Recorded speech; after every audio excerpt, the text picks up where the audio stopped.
Hello, everyone. Welcome to the Prof Show. We are here tonight on this late night show to cover the Richard Allen appellant's reply in the Delphi case. So please prepare for a long night. Get yourself some refreshments and relax. And let's take a deep dive on into this filing. I think you'll find it very interesting, and I'm glad to see everyone. So just give me a moment, and we will be starting.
Okay, and welcome into Tuesday, April 28th, 2026. Boy, has it been a long day. I got to tell you, it has just been a whirlwind of a day. I hope everyone's doing well. I want to say hello to everyone in the live chat. Um, Everyone in the live chat, we appreciate seeing you here and thank you for your participation. Please feel free to just run amok in the live chat. Let us know what you think. Let me know what you think. Keep me up to speed on your thoughts because you know you're going to be getting mine here, and also those of you on the replay. I'm so fortunate to have you here on the replay. So please do leave your thoughts down below in the comment section because I don't want to miss anything. As long as you're not abusive, all opinions are welcome. And on that note, I want to say this: there are many of you who have been a little butthurt over the years and have stopped participating in the channel. And I want to extend this open invitation to anyone who's ever been butthurt, who I've ever offended, who we've ever bumped heads. Look, we have a lot more important things to deal with than personal issues here. These are extreme constitutional issues we're addressing here. We're also addressing the brutal murders of dozens of children in the Midwest, particularly the two little girls in Delphi, the four in Flora, and the two in Evansdale. And this is serious business. So I would like to welcome everyone to come back and join this community. Join the live chats and the comment sections, but do not be abusive to anyone, including myself. We won't tolerate it. But I have sensed in the past year the extreme amount of personal vendettas and grief and anger out here that has been created by bad actors on the internet. And please do not let that get in your way of pursuing justice for Abby and Libby. Those of you who are die-hard Delphi followers, I think we need to get over ourselves and focus on what's important here, and that's justice for Abby and Libby. And unfortunately, at this point in time as well, it's justice for Richard Allen and his family because he's been caught up in all of this. So please do uh, reconsider your grievances and focus on what's important. And this tonight is very important. Um, but with that being said, I'm going to let you know that I have been working all day. I woke up this morning after getting no sleep last night, expecting to have this filing appear. And lo and behold, it happened. And so my initial several hours of work was in studying the document. And then I had several more hours of work of researching. And then had several more hours of work with publishing a series of articles on Substack, uh, presenting a balanced, unbiased view of this entire appellate situation. And now tonight, after a brief rest period, I'm going to spend several more hours um, going through this methodically with you guys. So this has, it's going to end up being a 16-hour day, but it has been a hell of a day. But I would like to thank you all for being here, and we're going to dive right on into it. And I'm going to try to, what's the word? Patiently go through all of this. Because of the rush today, there's been a lot of impatience because I've been trying to frantically push this all out. But with that being said, now I get to slow down, kick into a higher gear and or lower gear, which is it? But I get to kick on into a more slow pace, and we're going to patiently go through this. And this is especially for those of you who get a little confused by reading these documents. There are also, let's be honest here, this platform here, I do not platform state actors, okay? I do not platform bad actors. So you might be out there getting your ear full, but you might be getting a bunch of bullshit, distraction, and gaslighting. So be assured that tonight you will not get that with this thing. We're going to methodically and patiently go through this, and this will just be our first look. Essentially, this is an introduction to the appeal of Richard Allen. Now, we've already been through the initial filings, but now that we have everything, all the cards laid out on the table, this is going to be the introduction to our series on the entire appeal of Richard Allen. And that's what we're doing. So, so on that note, I got to tell you, the thing I was absolutely most excited about today was this, okay? And that is the motion for oral argument, okay? So for all of you out there who are interested in this case, this should be the most celebrated filing that we have, honestly.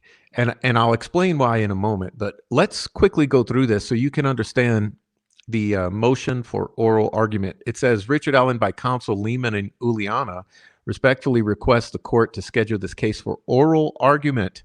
In support of the motion, Allen states the following.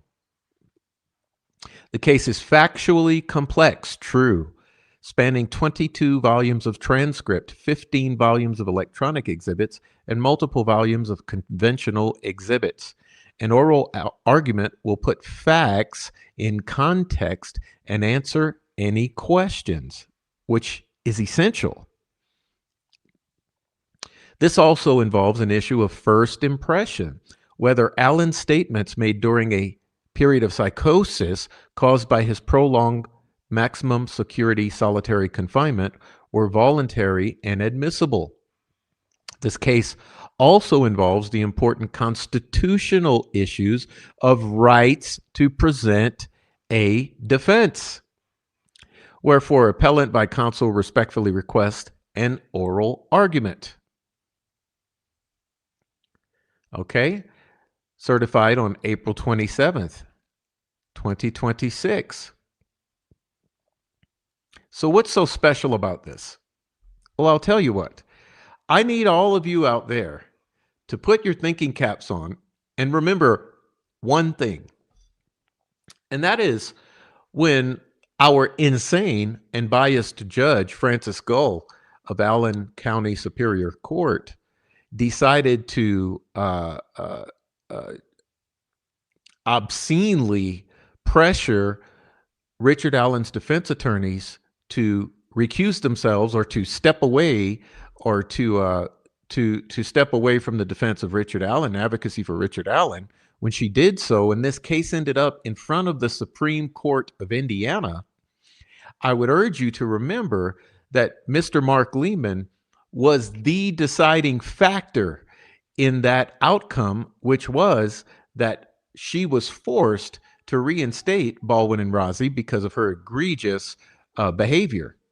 Okay, so what that means, and what I'm telling you, is that when I went and I viewed those oral arguments in front of the Indiana Supreme Court on that issue, I was highly impressed with Mr. Mark Lehman, and I made that known at the time.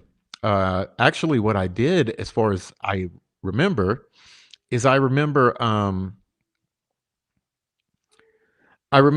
downloading the video of said arguments and producing a transcript, and then I remember going through that transcript meticulously to point out to you how Mark Lehman knocked it out of the damn park, and he was the deciding factor in compelling the Supreme Court to do the right thing. So I guess my takeaway is that if he has the same opportunity to advocate for Richard Allen orally and answer questions and present context to all of this, it will exponentially increase the odds of a good outcome for Richard Allen. And that's what I got to say about that. Okay. All right. So it looks like there's a little problem in the chat with Mr. Author being accidentally, let's see, hidden. Let me take care of Mr. Author. Okay, Author, you're good, Author. I think you're back. Okay. All right. Sorry about the problem with Mr. Author being accidentally muted there. Okay. All right. So that issue is solved, and no one criticized Deb. She's the best mod in the true crime community, and that's for sure. Okay. So I guess I gave you my opinion on the most exciting aspect of today's filings, which was this motion for, what do you call it? Oral arguments. And I would expect that we'd have Mr. Lehman again step to the plate and knock it on out of the damn park, because he certainly did so in front of the Supreme Court of Indiana on the prior occasion. And so with that, I want to tip my hat in respect to Mr. Mark Lehman and acknowledge his great performance in that hearing. And I anticipate another great performance out of him given the opportunity. So Now, that's the good news. That's the good news. The bad news. So, my initial impression today upon reading all of this is that the bad news is this filing was less impressive than I expected. Okay. Um, but it's twofold. Okay. It's less impressive than I expected because I expected something as impressive as the first. Um, so it was somewhat of a letdown that it was less impressive than I expected or anticipated. However, there is a secret here. There's a key. And the key is that when it comes to this particular brief, the devil is in the details because overall it is less impressive than I anticipated. However, there are certain pieces in the minute details where the state's gaslighting ass arguments are thoroughly deconstructed. And when we get to those details, I'll try to point out to you where those are. So it's sort of an interesting, it's a catch-22, and two sides of a coin, I guess.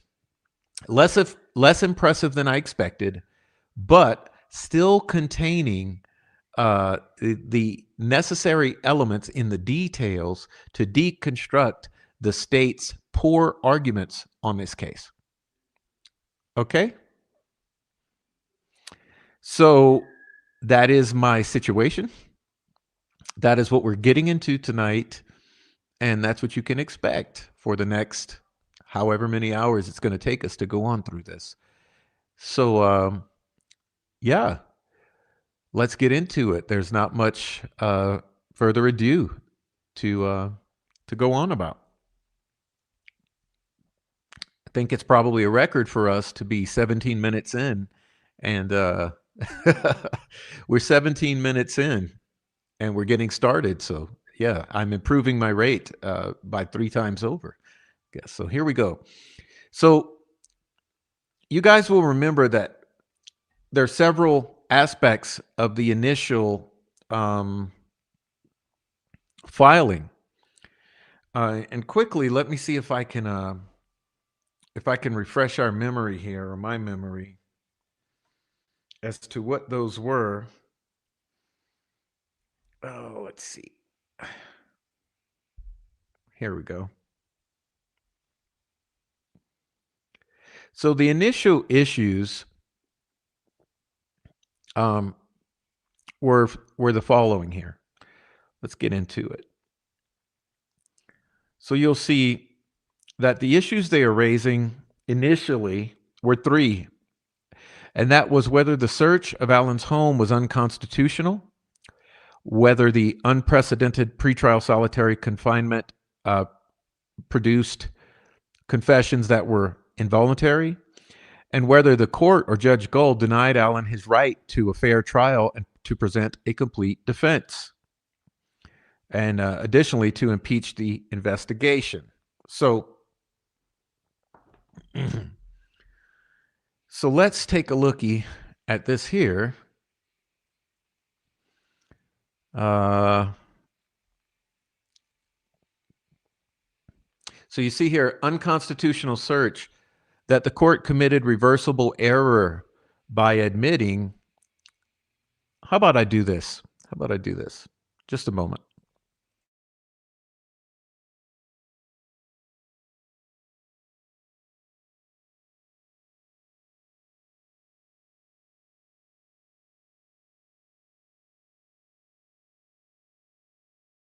Okay, I'll do it this way. All right, so let's get into this. That the trial court committed reversible error by admitting evidence obtained through an affidavit built on deliberate falsehoods and material omissions.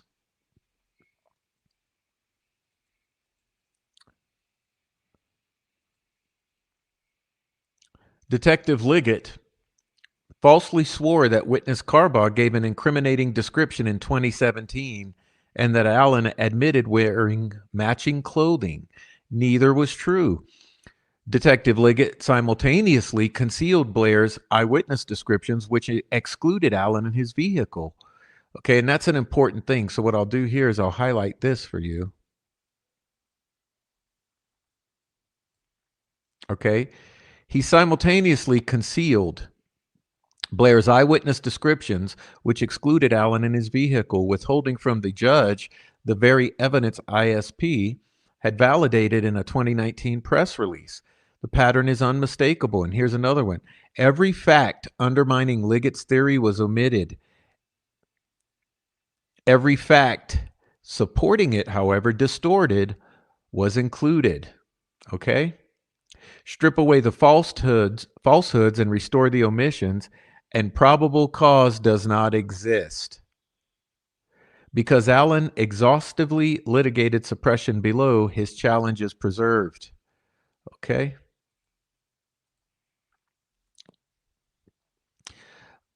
So I hope everyone can understand what's being said there. So that by concealing Betsy Blair's description, which included Allen in his vehicle, and withholding from the judge that the evidence ISP had validated in a 2019 press release, was that Guy A was not Guy B. Guy A had been cleared, and Guy B was the person of interest. Detective Liggett withheld that from the judge, and it's unmistakable that every fact that undermined his targeting of Richard Allen was omitted from this probable cause affidavit, and every fact that he could twist and bend to support it or distort it was included. And the takeaway here is that if you strip away these misrepresentations and falsehoods and restore the omitted information, probable cause does not exist. Okay, now moving on to the unprecedented pretrial solitary confinement. It says the trial court committed reversible error by admitting confessions the state extracted from a man it broke. Law enforcement interrogation is not required for coercion. Again, listen to this. This is the key legal bar that must be reached, okay? Because this was something not Nick McClelland, but essentially McClelland, the state falsely argued that law enforcement interrogation was required for the coercion to be considered as coercion. But that's factually wrong, and we're going to look into that tonight. You're going to see that tonight. Law enforcement interrogation is actually not required for coercion, and we're going to explore that later tonight. Prolonged solitary confinement on a very severely mentally ill detainee plainly qualifies, especially where law enforcement, upon learning of the inmate's grave disability, doubles down and starts, ooh, look at this word, collecting confessions. The state's attempt to reframe Allen's 13 months of maximum security isolation as routine custody cannot be reconciled with the IDOC's own policies, the IPAS litigation, or the unprecedented harshness of Allen's confinement. The state failed to prove beyond a reasonable doubt that Allen's confessions were a product of irrational intellect rather than their deliberate indifference to his mental health. Again, the state failed to prove beyond a reasonable doubt that Allen's confessions were a product of a rational intellect. Okay? So you see, we've hit the two major first pieces of the initial appellate filing, and now we're going to move on to the third component here, which is the unfair trial. A criminal defendant has a federal and a state constitutional right to present a complete defense. Okay? Evidentiary rules that exclude critical defense evidence on grounds disconnected from the rule's purpose violate that right. Holmes versus South Carolina. the trial court's rulings on 7 categories of defense of evidence violated that right. Now, let me see if I can pull up this, which I have highlighted for you. Let's see. Come on, Prof. This will make it easier. All right, let me grab this.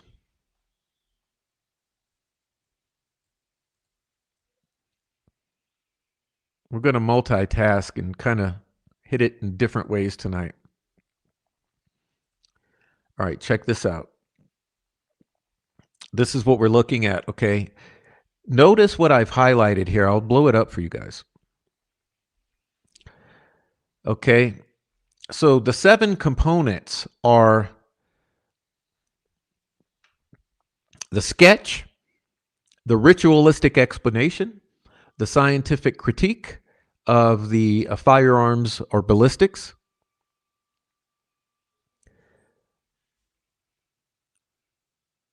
the evidence implicating Brad Holder and Patrick Westphal, law enforcement's failure to investigate them. It also never heard the audio of Allen's psychotic episodes, which was essential in determining his mental health. Also, the book ended calls and clinical observations that would have impeached his confessions, or the unimpeached phone data that contradicted the state's timeline. So if you count there, you have 7. 1, 2, 3, 4, 5, 6. And I forgot to highlight the 7th, which were the phone calls. Okay, so let's go back to this. Let's see. All right, so let's see if we can highlight them here. Okay, so what we got here, sketch. Okay, I'll help you guys. The sketch, the ritual explanation, the unreliable ballistic methodology, the 2 suspects, Brad Holder, Patrick Westphal, audio of Allen's psychotic episodes, the calls before and after the April 3rd call, unimpeached phone data that contradicted the timeline.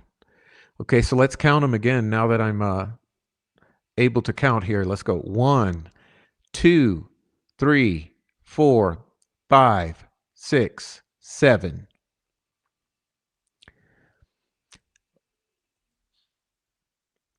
Now, what does it say here again? Let's back it up. It says the state's brief argues at length that the evidence against Allen was overwhelming. Where does it say 7? Hold on. Oh, here we go. This is what I meant.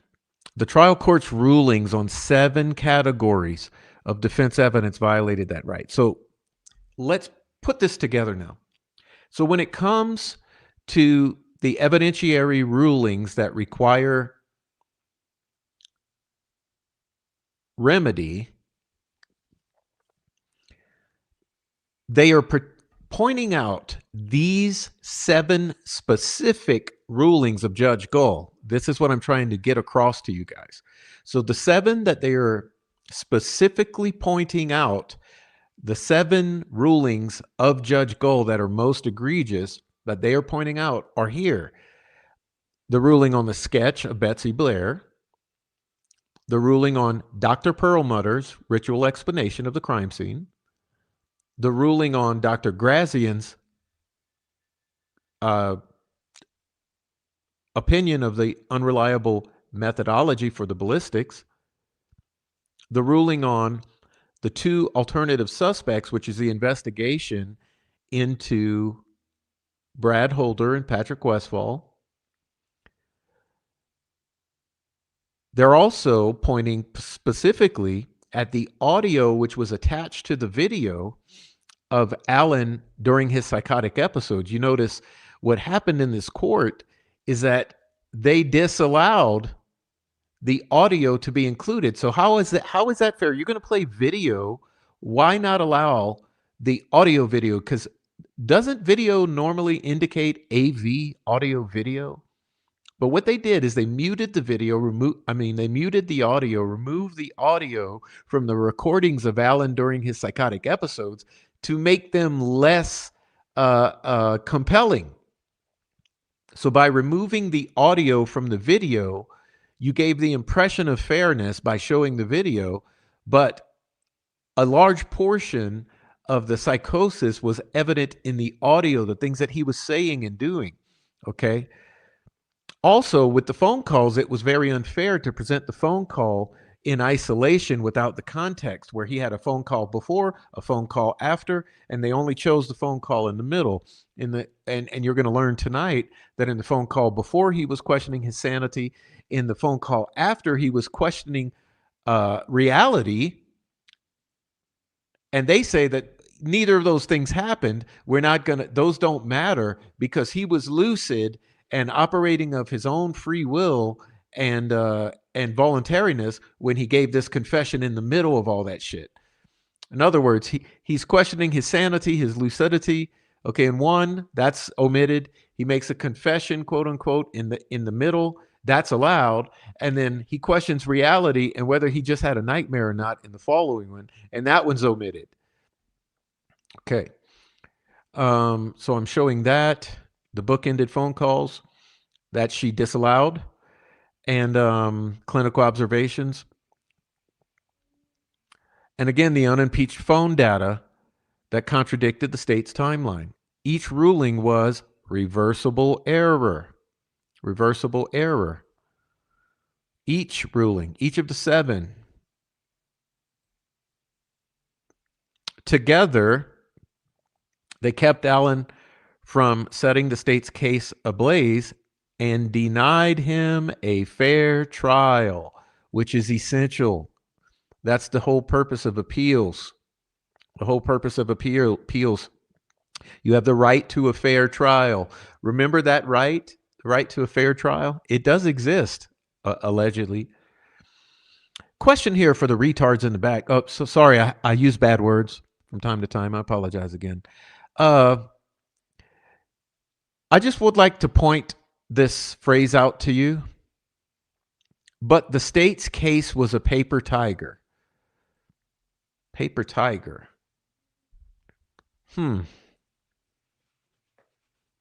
Paper tiger. Okay, I'm going to note that. I'm going to note that. Make a mental note of that phrase and we'll continue. I'll talk about it later. Okay, so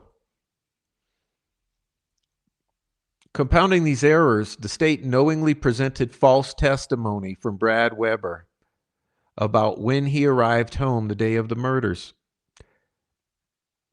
Testimony. The state's own FBI subject information sheet refuted, and then exploited it in closing as an act only the killer would know. Allen attempted at least 6 times to correct this falsity, and the state obstructed every single attempt. And this is what is called as the Napui claim, okay, requiring reversal. And we'll talk about that later when we get into my Substack articles. All right, we're going to move on. Now we get into the details, okay? So you kind of got a double-edged sword here in this next argument. It says the trial court committed reversible error by admitting evidence seized from the unconstitutional search and denying a Franks hearing, okay? 2 sides. You know, double-edged sword here. One side of the sword is that fruit of the poisonous tree. The other side was you didn't give the Franks hearing. Okay. So let's look at it. Allen's exhaustive pretrial litigation preserved the Fourth Amendment issues. Okay, the state contends that Allen waived his Fourth Amendment challenge by stating no objection when individual exhibits were offered at trial. Okay, and remember I told you when the state filing came out, I said, that's absolutely false. Okay, that's absolutely false. They can't do this after the fact and say he did not object. Okay, so let's see. Next up here, it says the argument fails on three independent grounds. First, the purpose of the contemporaneous objection rule was fully satisfied. The overriding purpose of the requirement for a specific and timely objection is to alert the trial court so that it may avoid error or promptly minimize harm. Okay? Courts should not apply the rule with unyielding rigidity when this purpose has been met. And here it's going to explain this for you. What it says is Allen's attorneys exhaustively litigated the suppression, filing multiple motions supported by more than 130 exhibits. After the court denied the motion to suppress without a hearing, Allen renewed it twice more, which again the court denied. Throughout the extensive briefing, Allen repeatedly emphasized Liggett's omission of Blair's description and the falsehood about Carbaugh. Allen did not idly sit by only to cry foul when the court ultimately renders an adverse decision. Okay, so you see what I mean by the reasoning here for these objections should be when you have an individual who only cries foul, who only objects after the fact when the court ultimately renders an adverse decision. But that did not happen in this case. And you're going to see specifically why momentarily, because they literally spell it out for us. There's no strategy for Allen's attorney's failure to object to evidence so that they so aggressively litigated. For judicial efficiency, the issue should be resolved right now rather than in post-conviction relief. Second, the recent amendment to Evidence Rule 103B confirms that Allen's challenge is preserved. The Indiana Supreme Court amended the Rule 103B to clarify that once a court rules definitively on the record, either before trial or at trial, a party need not renew an objection or offer of proof to preserve a claim of error on appeal. Okay, this includes a ruling on a motion in limine. And look at this. This was effected on March 6, 2026. Okay, look at the date there for you guys, please. We are now April 28th. Okay, we're now in April 26th. April 28th. This rule is in effect. That once the court rules definitively on the record, either before or after trial, or before or at trial, a party need not renew objections or offers of proof to preserve a claim for error, for appeal. That's as of March 6th. Now, what's interesting here is they go on to elaborate that the state urged the court to ignore the amendment because it was not in effect at the time of trial. But because the rule governs what is required on appeal, you see, it should be applied to Allen's pending appeal. Key word there, pending. At a minimum, the amendment reinforces the DRC principle that the contemporaneous objection rule must not be applied with unyielding rigidity. In other words, this rule favors the accused. It does not favor the state or the court. This would indicate an intention to balance the due process and the course of justice for defendants or accused in that they're not being handled, and here's a term right here, with unyielding rigidity, especially in this case. All right. Thirdly, the Franks hearing denial is a pretrial constitutional rule requiring no trial objection to preserve. The trial court did not merely admit evidence, it refused to hold a Franks hearing. Okay? It refused to hold. She refused to hold a Franks hearing. Once the ruling was made, no further objection at trial could undo it. The state cited no authority requiring a defendant to object at trial to preserve a denial of a Franks hearing. See? So is that clear to everybody on that point there? Hope so. Hope so. So let's continue because now we're going to get to that other side of it, which is that Detective Liggett included multiple deliberate falsehoods in the affidavit. And boy, it's going to get spicy here.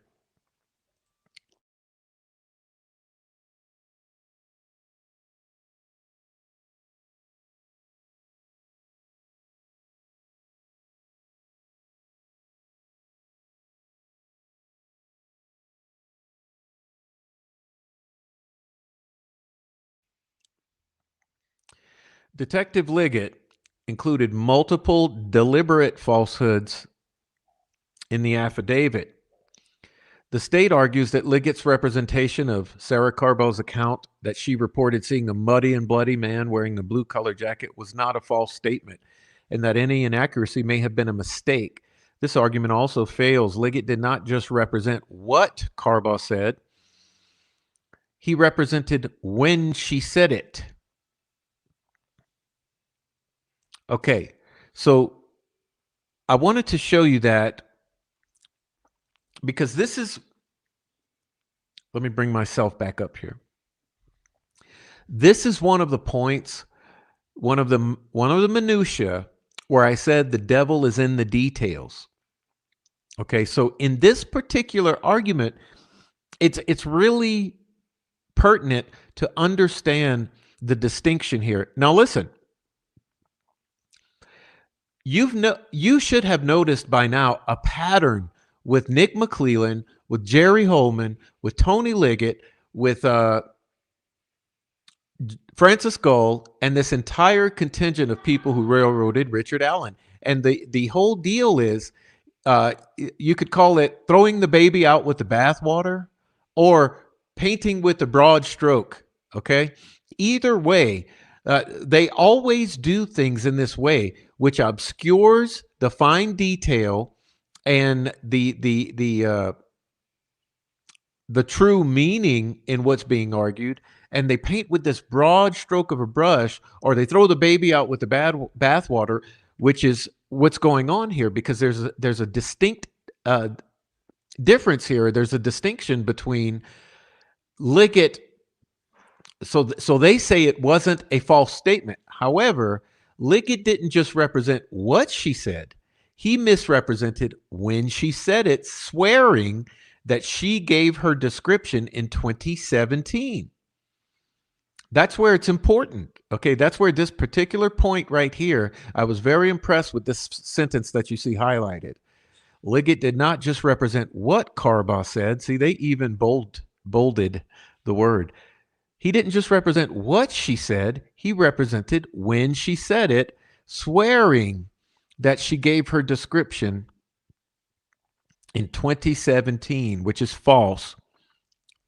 The temporal representation added a veneer of reliability. That's why they did it, to paint with that broad brush, because a description given close in time to the murders carries obvious weight.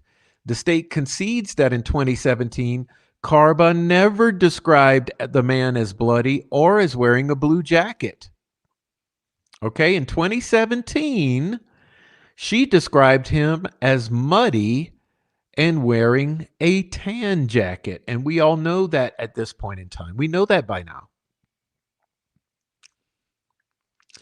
So that's an important distinction here. In 2017, the time closest to the murders, she described the man she saw as muddy in a tan jacket.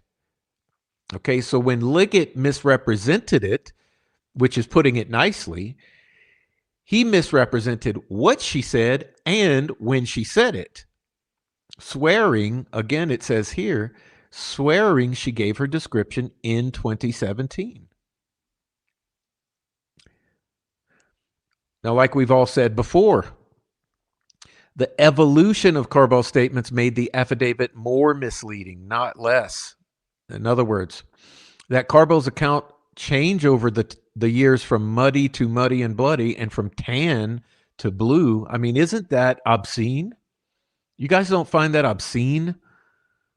That she changed from muddy to bloody and she changed from tan to blue.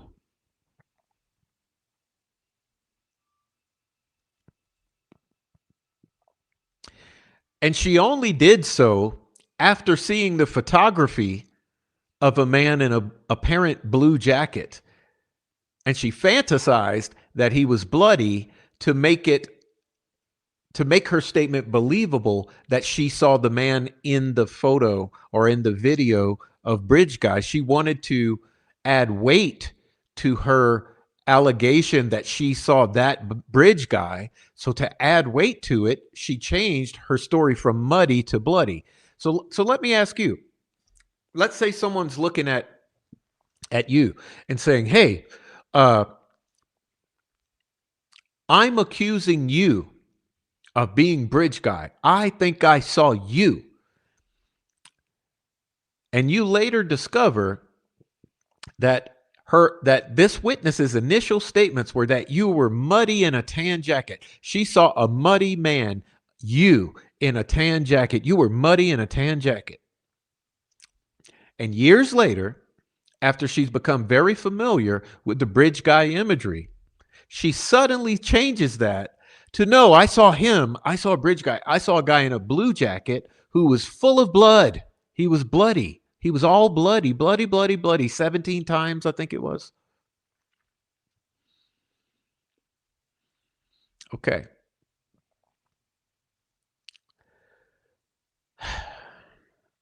But that information is precisely the kind of information that the issuing judge, Judge Diener, needed to assess her reliability. It was context, and it would have been truth. Police officers seeking a warrant should provide the magistrate or trial judge with all information at their disposal concerning a source's reliability. Instead, Tony Liggett only included the version of Carabal's account that fit his conclusion, and he falsified when she gave it. Now, guys, that is not slander. That is not defamation. That is not falsely accusing him of lying. Understand what you're looking at here. This is in black and white. This is fact-based, and this is backed up by all of the evidence. Tony Liggett, sheriff at the time, falsified when she gave her statement, and he altered her version of the account to fit his predetermined conclusion that Rick Allen was guilty. It's also implausible that Liggett made an honest mistake. Liggett was the officer who interviewed Sarah Carba in 2017.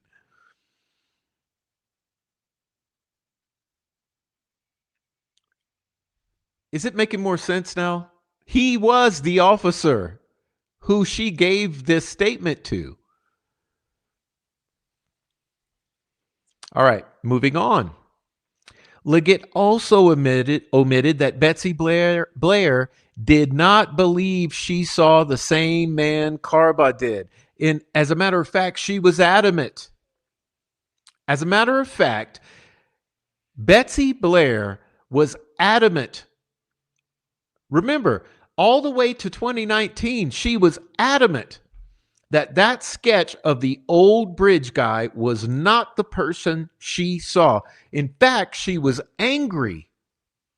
She was angry about that old guy sketch and said they needed to use her sketch of the young guy because that was indeed who she saw. And as a matter of fact, all of this consternation resulted in a 2019 ISP press release that the man Sarah Carba saw was not Bridge Guy. Okay. And what we're going to do now, we're going to take a little detour because you deserve it. I owe it to you.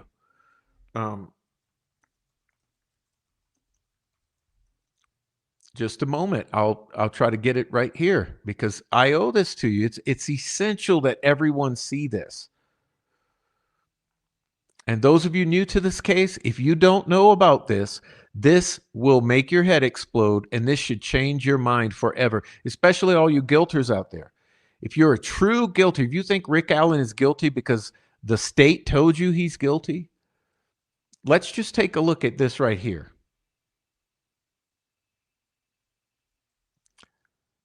It's going to take me a moment to get it because I didn't have it preloaded. I messed up.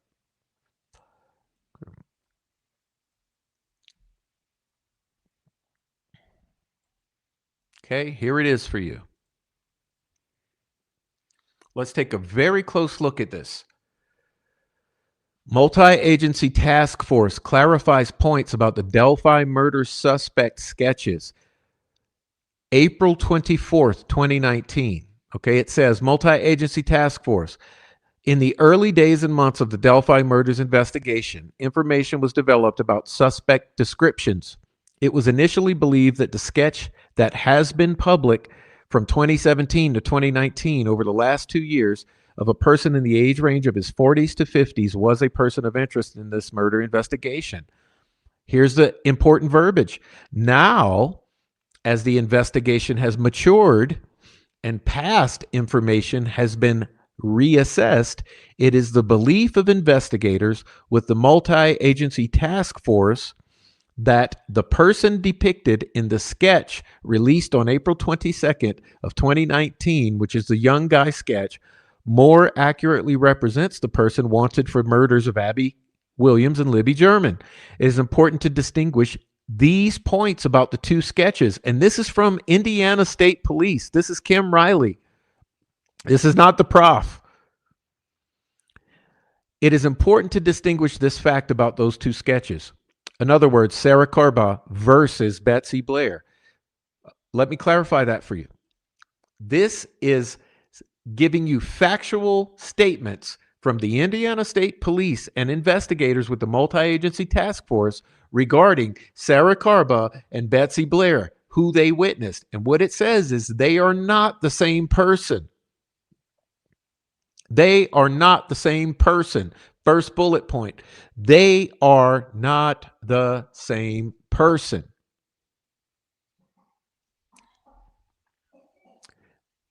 It goes further.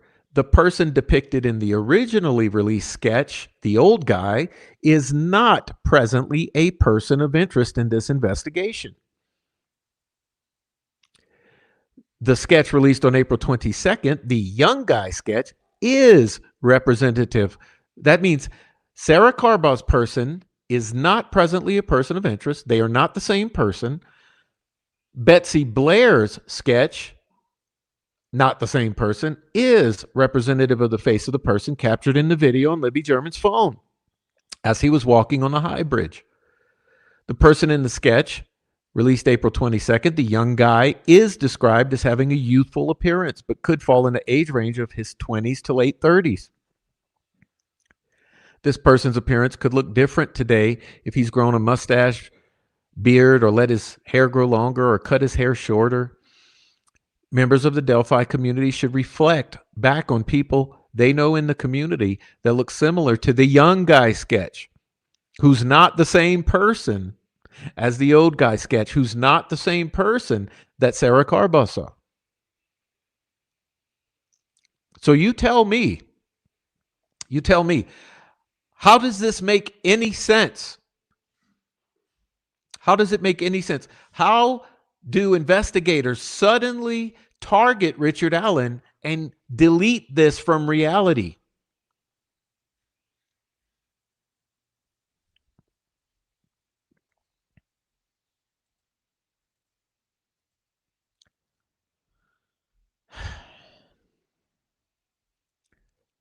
Blair and Carbaugh,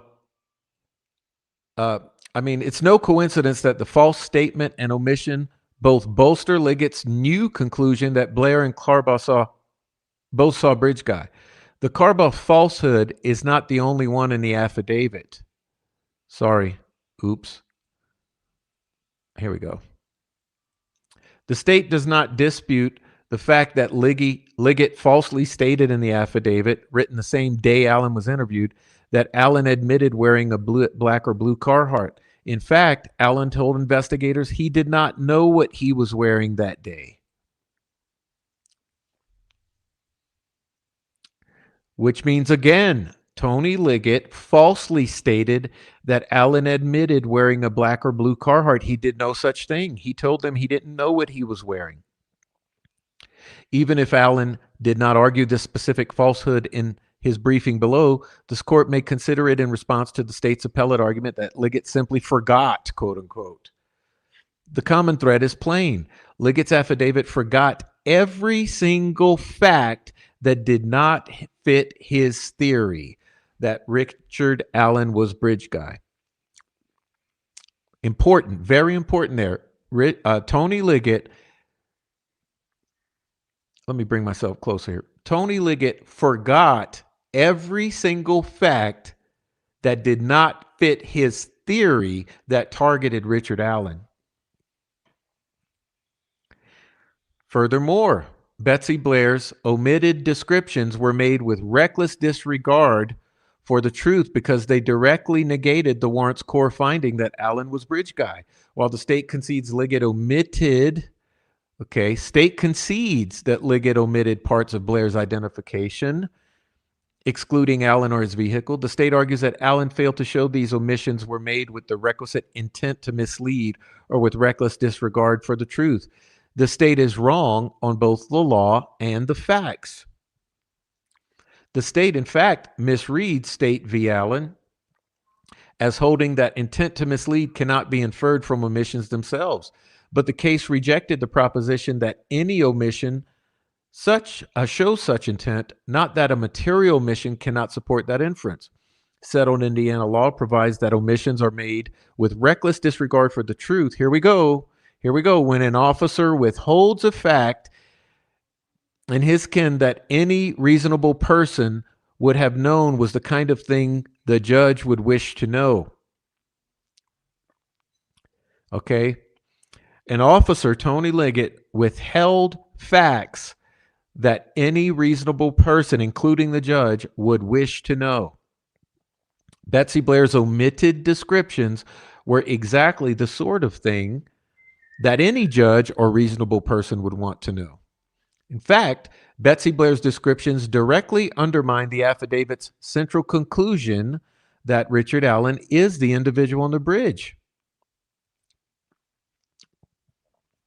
Tony Liggett swore under oath that he was able to, quote unquote, corroborate information that Allen was at the trails at the same time as Libby and Abby were, and that the individual in that picture on Libby's phone matches the description of Richard Allen. But Liggett knew that Blair, the only witness who was on the bridge, right? The only witness who was on the bridge at the same time as the man, allegedly, described someone who did not match Allen. She also described a car that did not match his car. Remember the 1965 Mercury Comet. He withheld that contradictory evidence while including portions of other witness accounts that supported his conclusion that Richard Allen was bridge guy.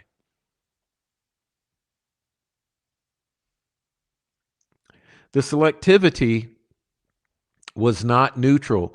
Liggett included every description pointing towards Allen while suppressing those excluding him. And that's a key point, I believe, in this paragraph here. That Tony Liggett included every single description that pointed towards Allen and suppressed every single description or fact that excluded Richard Allen. Had Betsy Blair described someone who looked like Allen or his car, there's zero doubt that that description would have been front and center in this affidavit. The state contends Blair's descriptions are immaterial because the timeline is so tight that Allen had to be bridge guy. That's an assumption. You see how facts versus assumptions come into play in the court of law? Okay? That Allen had to be bridge guy regardless of Betsy Blair's account. But that argument assumes its own conclusion. The type timeline holds together only if Blair's account is set aside.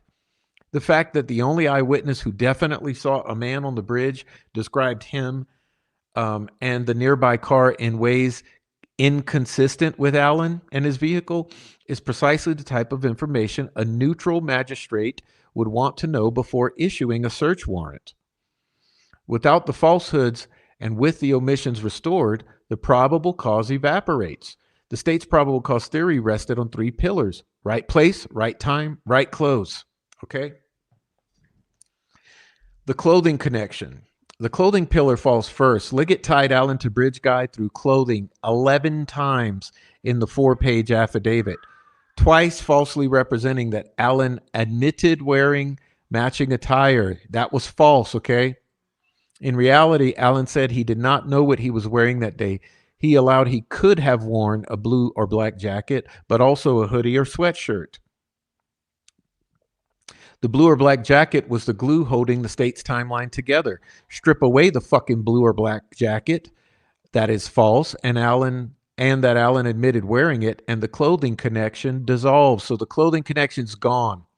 In other words, this has deconstructed Tony Liggett's clothing connection. Okay, next, the timeline. Blair's omitted descriptions of both the man on the bridge and the vehicle in the CPS lot directly contradict the state's timeline theory. Even the state acknowledges that discrepancies between Blair's description and Allen's appearance might be significant to the existence of probable cause. Yet, the state offers no reasoned basis for setting Blair aside. Blair is not peripheral or unreliable. She is the only person who unquestionably saw the man on the bridge, and the ISP itself validated her account and the sketch in that 2019 press release we just read. Liggett hid that validation from the judge. Allen also never, quote unquote, placed himself on the bridge at the same time Blair saw Bridge Guy there, okay? 2 days after the murders, Allen told investigators he was at the trails from approximately 1:30 to 3:30. 5 years later, he said it was around noon to 1:30. Similarly, the Harvest Store video shows a car whose license plate and driver are both unidentifiable. And that goes, by the way, especially for all of those of you who are new here, this goes for every single vehicle on that Harvest Store footage. So when it comes to the entirety of the Harvest Store footage, not a single vehicle can you determine the driver or the license plates. Even if the car were Allen's, Blair's testimony that the car in the CPS lot was not black and had sharp angles, okay, not black. So Betsy Blair, your crucial witness here, Betsy Blair, says the car is not black. What color is Richard Allen's car? Black. Betsy Blair said the car had sharp angles like a 1965 Mercury Comet. What kind of angles does Richard Allen's car have? Round. Okay.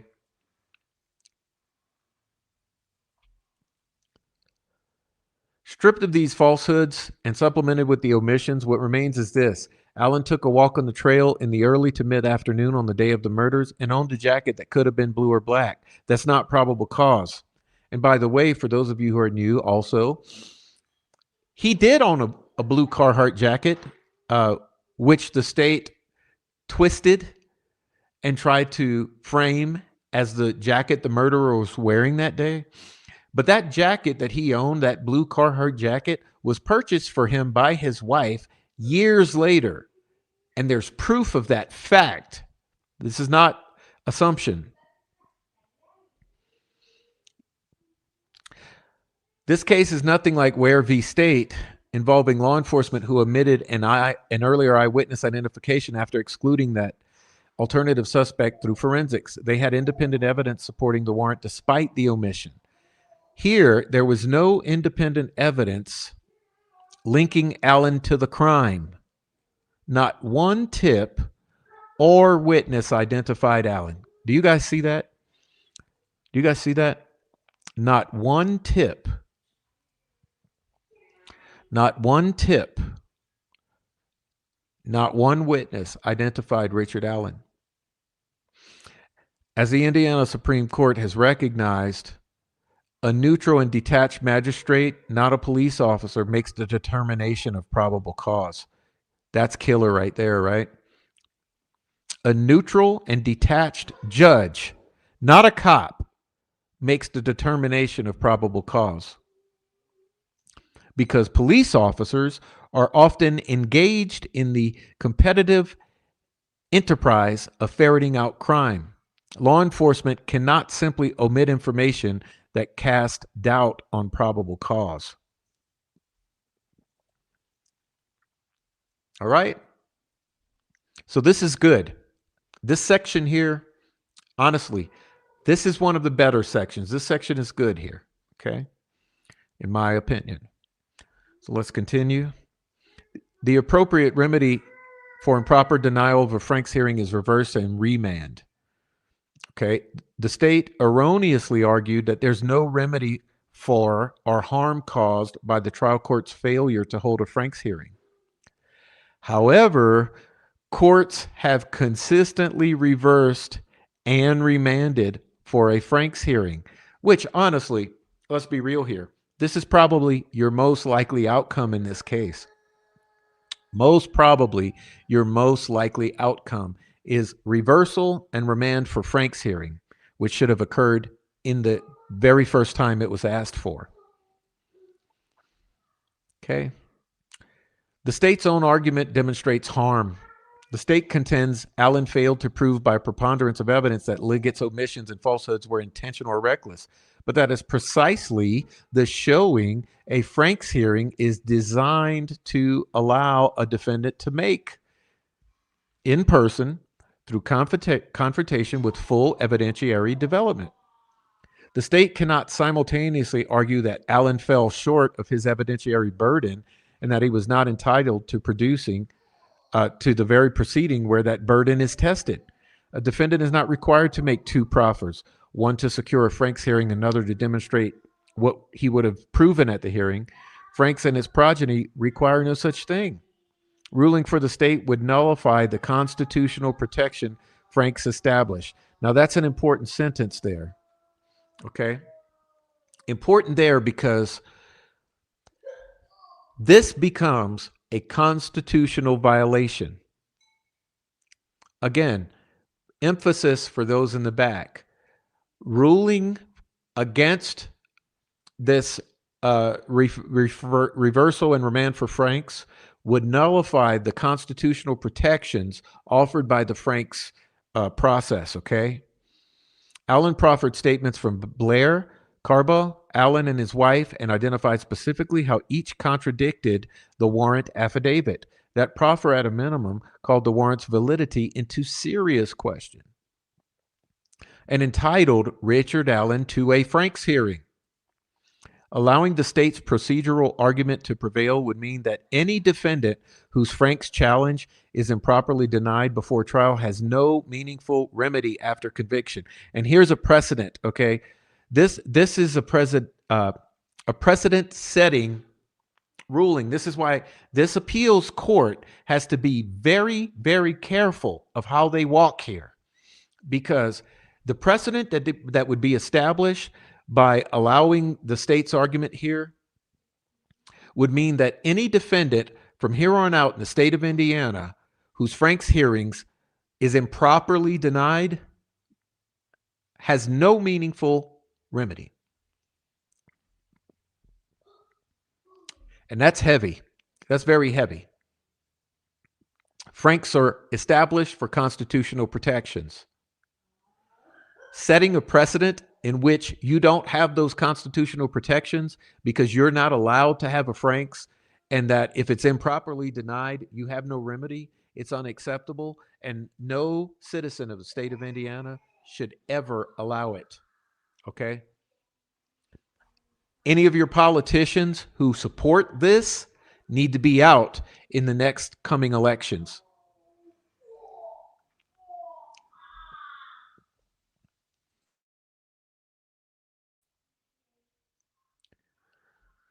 So that covers that for you guys.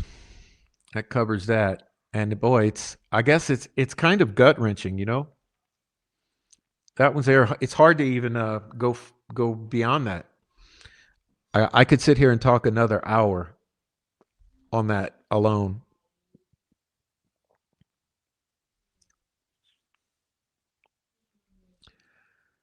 Okay. Now, now we're moving. Okay, now we're going to shift again, moving on to the next section, but that was hard enough, okay? It honestly it should stop there. That this should be all that's needed in this appeal. Should not have to go any further. Reversal, remand for Franks. Anyhow, let's continue. The trial court erred. Sorry. The trial court erred by admitting Allen's confessions. The state's brief answers a case Allen is not making. It portrays this appeal as a challenge to every statement made by anyone in solitary and reframes the 13 months of pretrial maximum security solitary as ordinary disciplinary segregation. And we said that when this state's reply came out, we said that the state is very, very weakly arguing this, and they're gaslighting. This is not ordinary disciplinary segregation. This is 13 months of pretrial maximum security solitary confinement of a mentally ill man.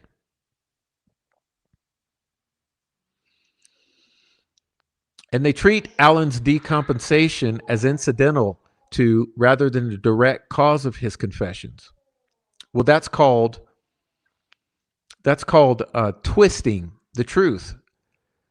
But that's all McClelland is known for. And now we put that burden onto Todd Rokita, because Todd Rokita rubber stamped this appellate filing.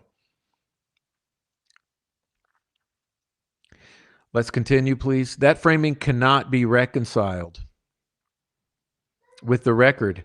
Allen entered IDOC, and here are the key points I'm going to highlight for you here in the highlighter.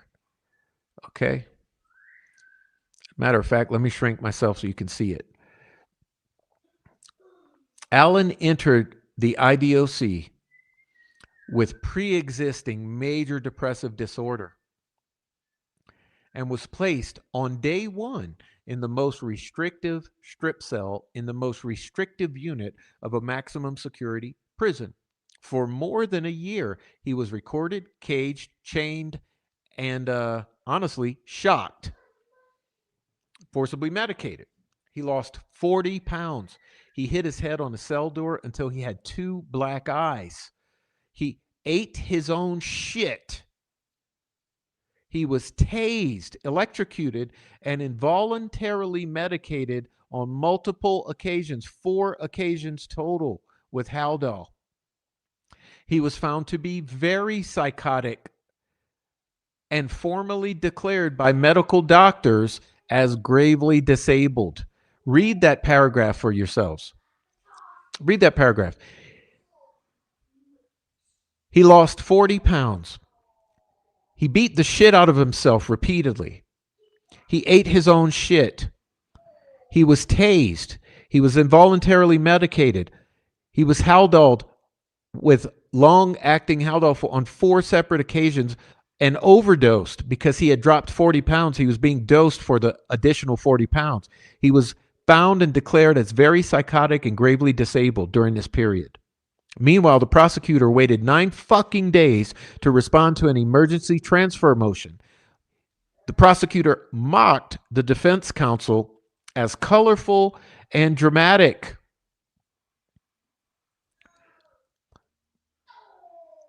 And this was on the same day that Allen was found gravely disabled by doctors. And he used this delay to monitor real-time phone calls Okay, so in other words, what's being said here, as the prosecutor is mocking and delaying, at the very same moment, Allen is being declared gravely disabled. And simultaneously, the wheels are being set in motion to instigate and monitor phone calls, collect confessions, coerce confessions, and to send in a doctor to sextort Richard Allen with cleavage, perfume, makeup, and soft voices and touches.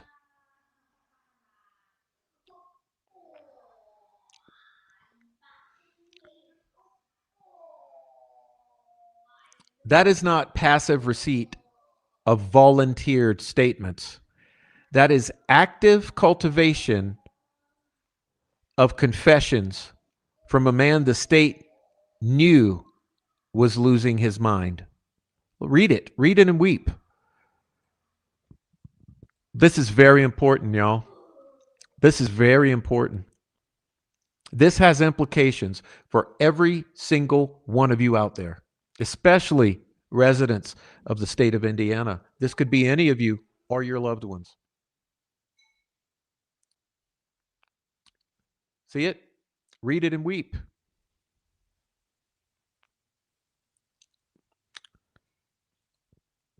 Read it and weep. Why should the state be allowed to benefit from confessions obtained under these conditions?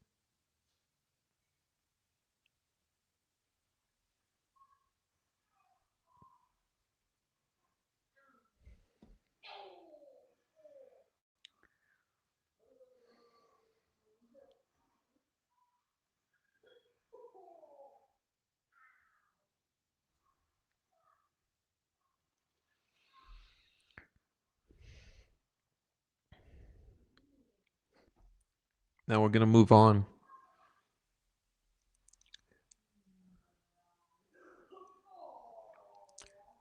It gets worse.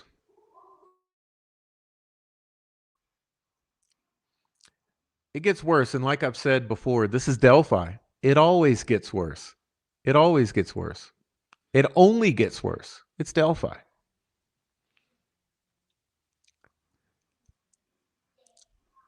Now, if that wasn't enough to make you angry, we're going to up the ante a little because this is going to make you even more angry.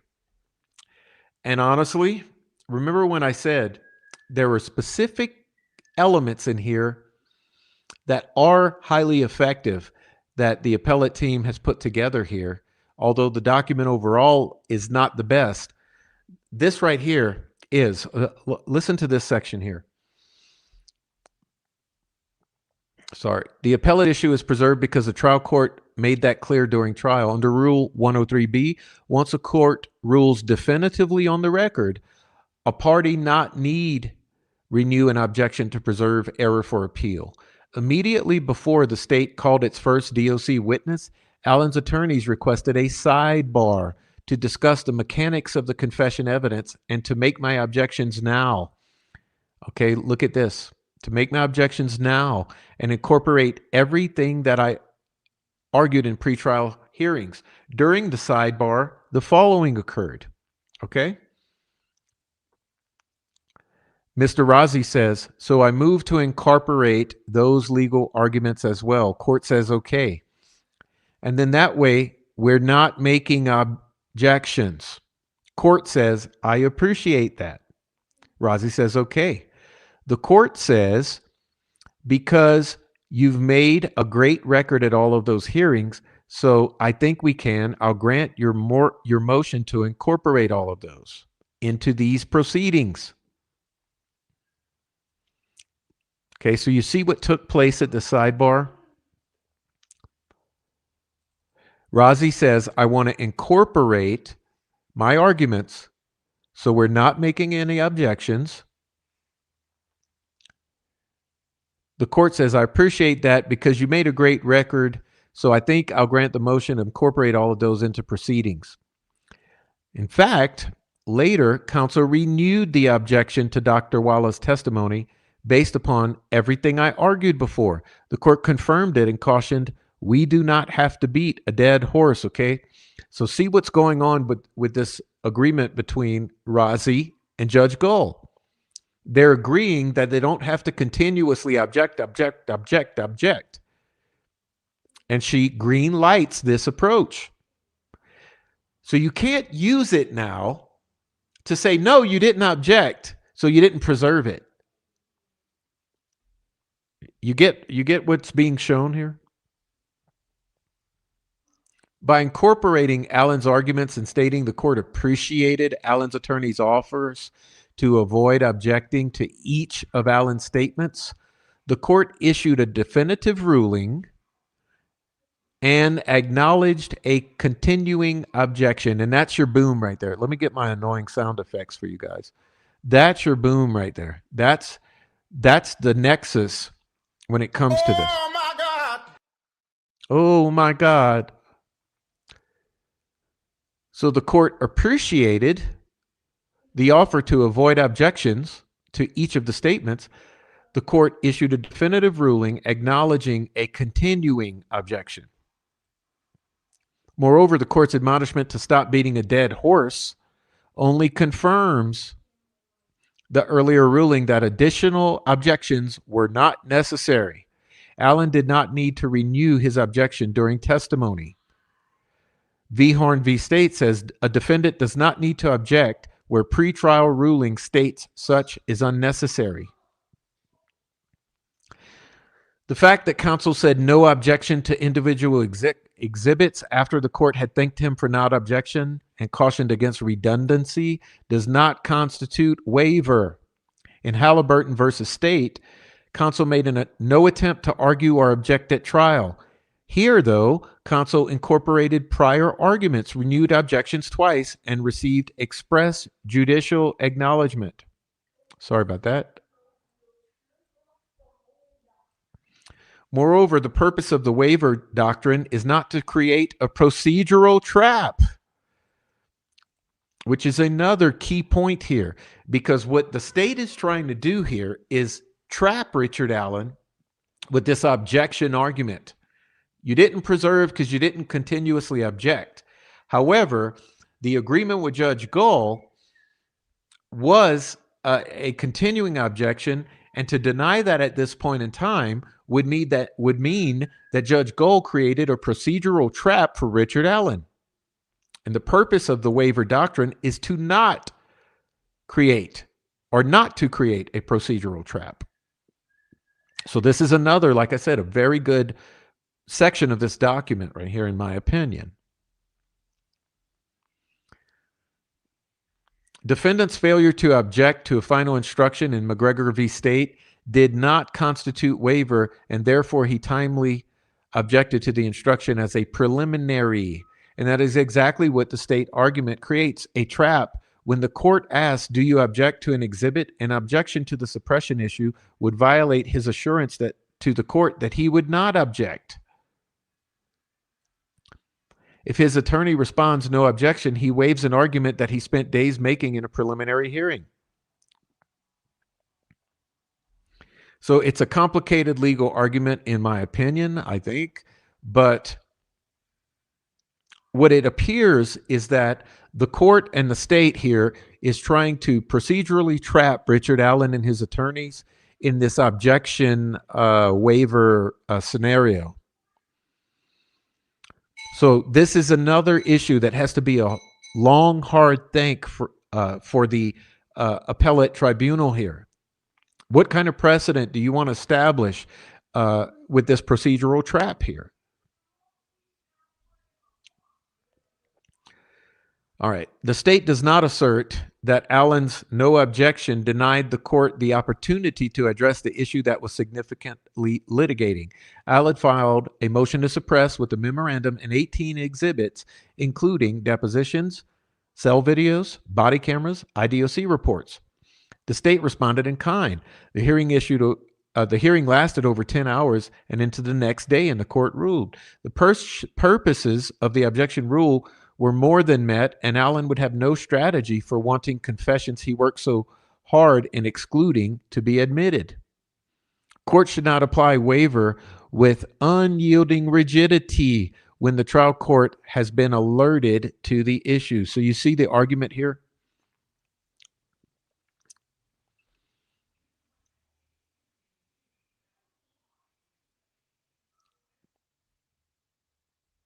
Okay.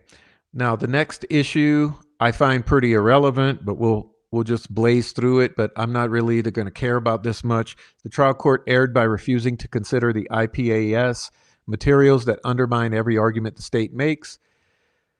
The IPAS materials are part of the record as a proffer. If the trial court erred by failing to consider them, this court can correct the error by considering it on appeal. Okay.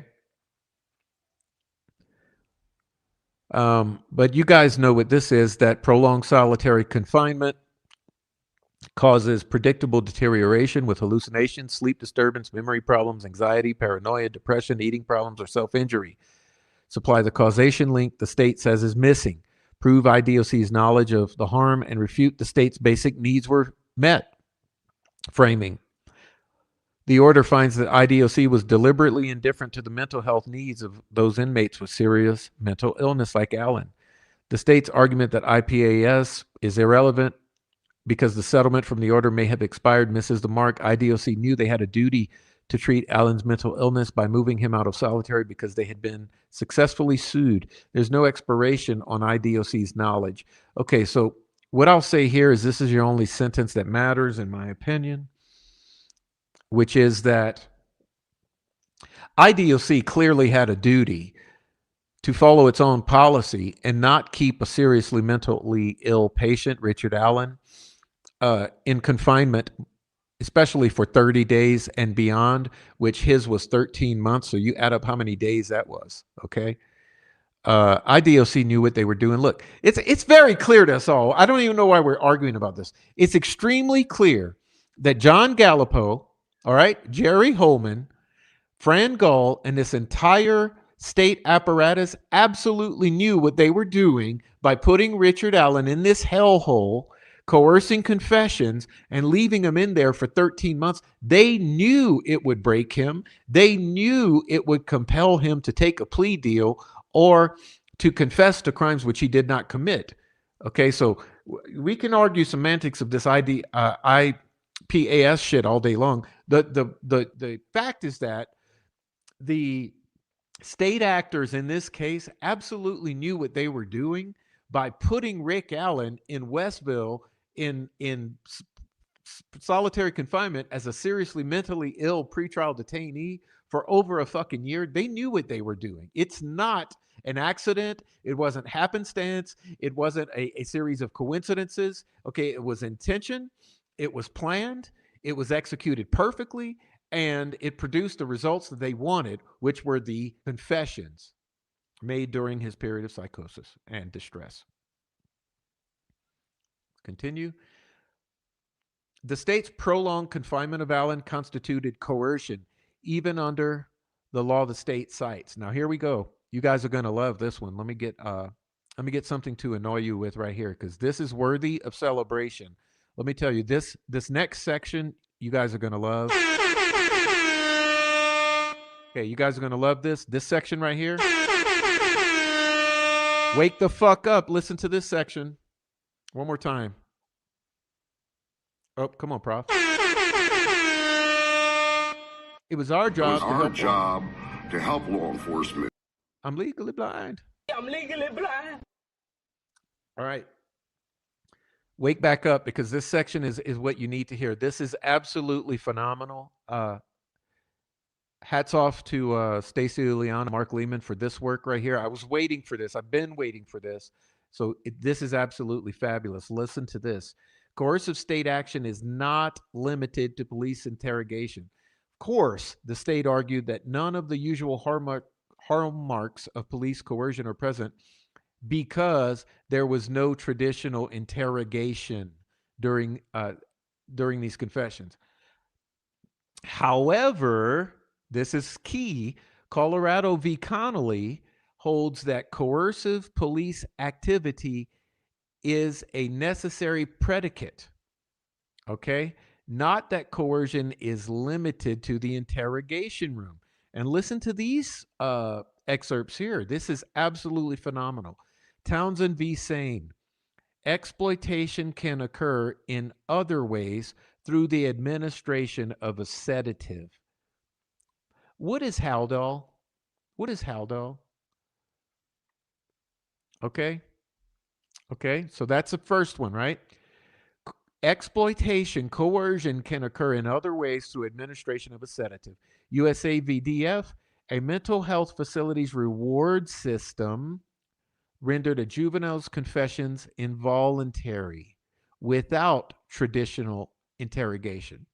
So you see, state action in terms of a reward system rendered a confession or confessions involuntary even without traditional interrogation. These are precedents for Richard Allen. And it gets even better. Townsend v. Henderson. Conditions of solitary confinement themselves convey the implied threat of further punishment. See that? Conditions of solitary confinement themselves conveyed the implied threat of further punishment. And USA v. Karake. Months in solitary by itself suffice to render the confessions involuntary. So you guys seeing these precedents here, okay? Let's do it again. Exploitation can occur through administration of sedative. The reward systems in the facility can render confessions involuntary. Conditions of solitary confinement themselves convey the implied threat of further punishment, and more than anything, drum roll, months in solitary confinement by itself suffice to render confessions involuntary in USA v. Karake. That's absolutely phenomenal right there. Okay, once again. Okay, these are your precedent setting cases. So hats off for Uliana and Lehman referencing these. Again,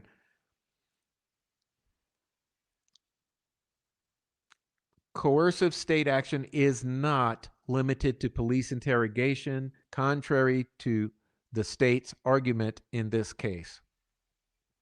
As law enforcement officers become more responsible and the methods used to extract confessions more sophisticated, oh my God. Duty to enforce federal constitutional protections continues. The unprecedented nature of this case does not mean that the statements were voluntary. The state failed to cite any case where it was permitted to capitalize off the psychosis that they created. Absolutely phenomenal. Absolutely phenomenal. Oh my God. Oh my God! Okay. State of Indiana. The microscope is on you. The world is watching. And this section right here, that again, for those of you wondering, these are pages 24 and 25. Okay, let's back it up a bit and show you. This is section C1. Coercive state action is not limited to police. Pages 24 and 25 of this appellant's reply. Absolutely phenomenal.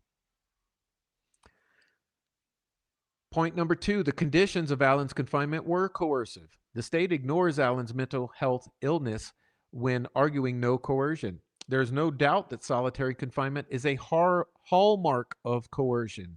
Look at it. Look at it. Chambers v. Florida. Brooks v. Florida. There is zero doubt that solitary confinement is a hallmark of coercion. What it does to the mind is not contested science. It is a recognized method of breaking down human will. Davis v. Ayala. Solitary can bring a person to the edge of madness, perhaps madness itself.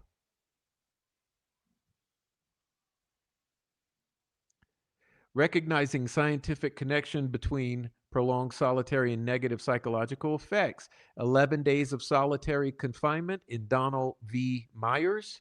11 days of solitary confinement rendered a confession involuntary, conditions that would destroy the willpower of almost any human being. Now, you guys think about it. You guys think about this. In Donald V. Myers, the precedent was set that 11 days, even only 11 days of solitary rendered a confession involuntary, conditions that would destroy the willpower of almost any human being. Here we had not only 11 days, we had 11 months and then 2 more. The state's contrary cases each involved rational defendants. In Rivera, the defendant had counsel present when he was not mentally ill. In Giles, the court found the defendant a rational person able to consider his options and make intelligent, rational choices. Here, Richard Allen was smearing feces on himself, speaking to people who weren't there, and being involuntarily medicated on the very days he confessed. World, world, do you see this? Do you see this, world? Do you see this? Allen was smearing feces on himself, speaking to people who weren't there, and being involuntarily medicated with severe psychotic episodes on the very days he confessed.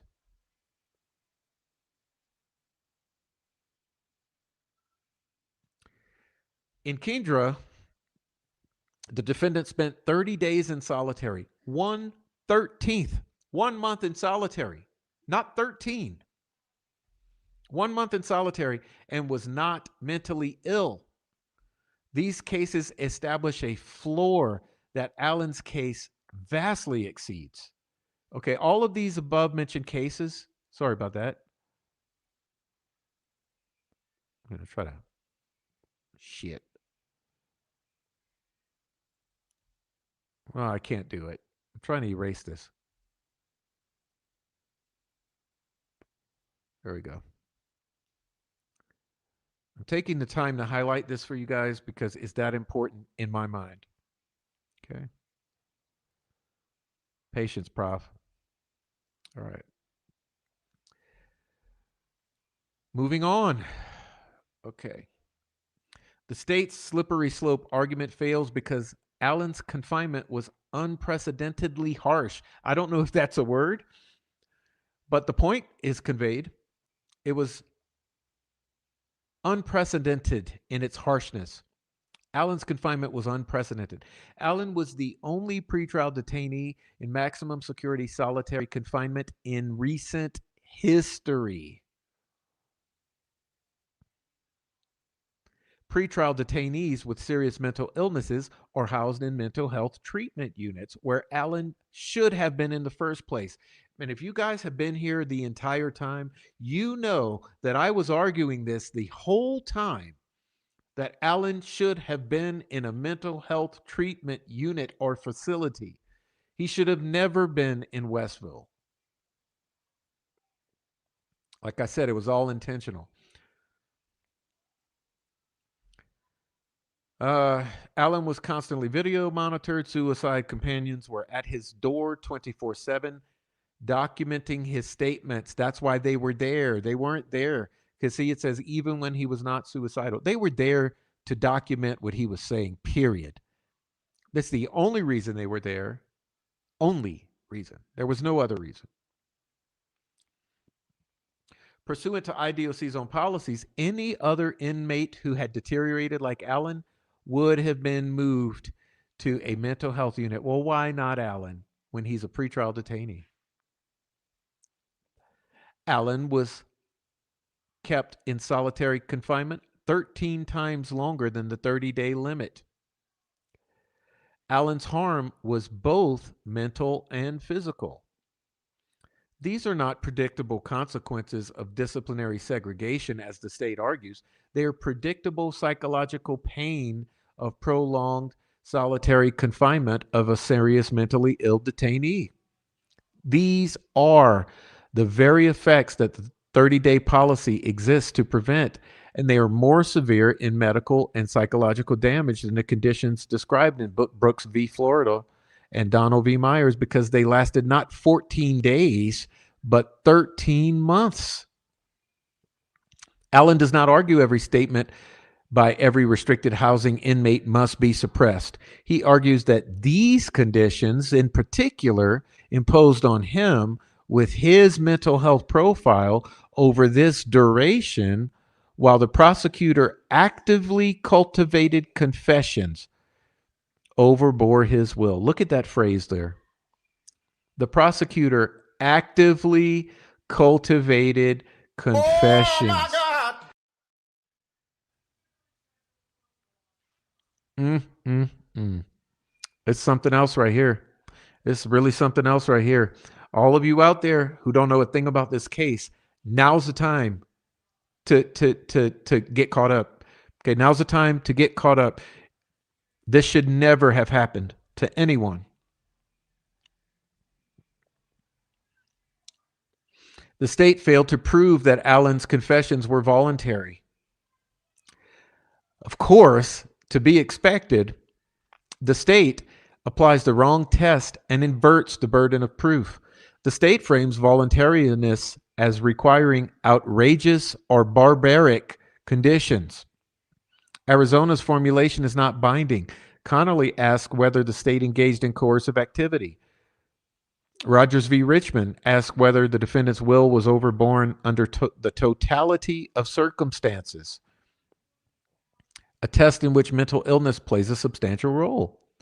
The state also impermissibly shifts the burden by characterizing this as a sufficiency matter. The state bears the burden of preponderance federally, beyond a reasonable doubt under the Indiana Constitution. Voluntariness is a legal question reviewed de novo. Courts must consider even uncontradicted evidence unfavorable to the verdict. The question is not whether Allen can prove coercion, it's whether the state can prove that the statements were voluntary. Okay, now that's heavy. I don't know if you guys are seeing that.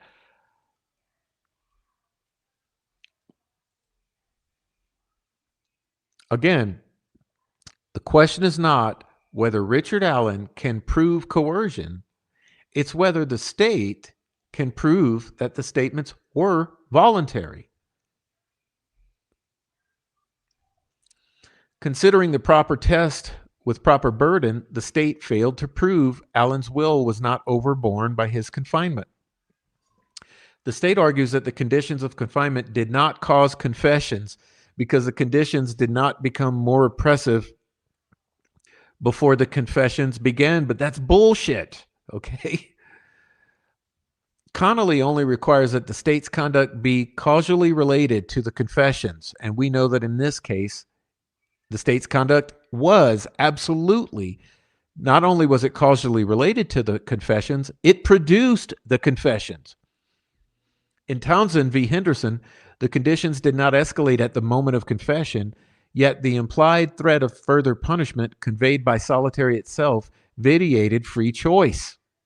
Moreover, the state's argument ignores the clear connection between the duration of solitary and psychosis established in the IPAS litigation and IDOC policies limiting confinement of seriously mentally ill inmates to, drumroll, 30 days. Dr. Westcott opined that Allen's psychosis was caused by prolonged solitary acting on his pre-existing mental illness. Even Dr. Walla, the state's own witness, agreed that it was reasonable to believe that Allen's confinement caused his psychosis. Read it. Read it. Even Dr. Walla agreed that it was reasonable to believe that Richard Allen's confinement caused his psychosis.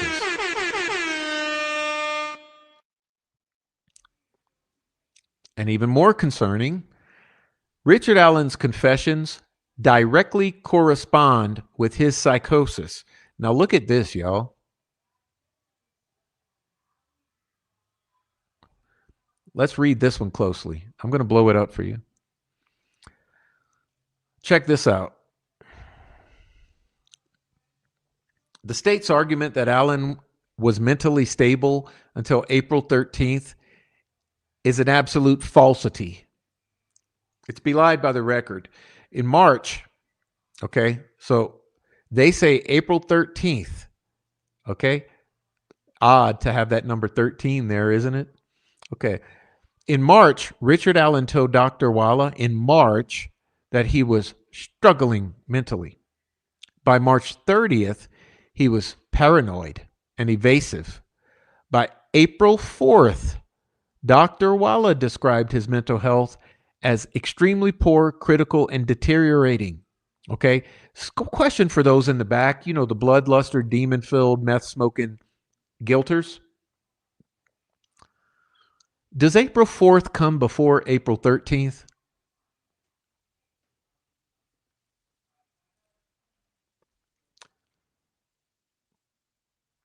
The state argued that Allen was stable until April 13th, but Dr. Walla on April 4th was describing his mental health as extremely poor, critical, deteriorating. By April 12th, which also comes before April 13th, he was eating his shit. Okay? By April 12th, he was eating feces and banging his head on the walls. April 12th. How was he mentally stable? Look it up here. Mentally stable until April 13th. But April 12th, he's eating his shit.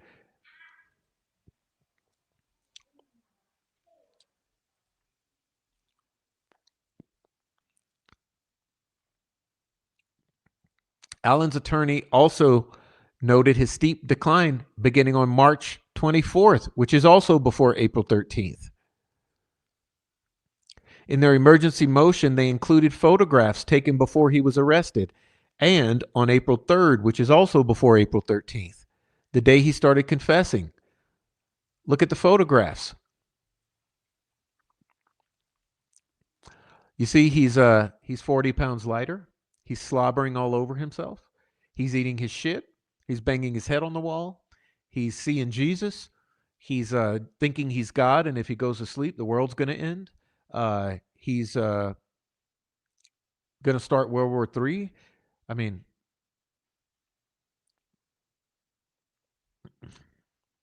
it's something else. It's something else, y'all.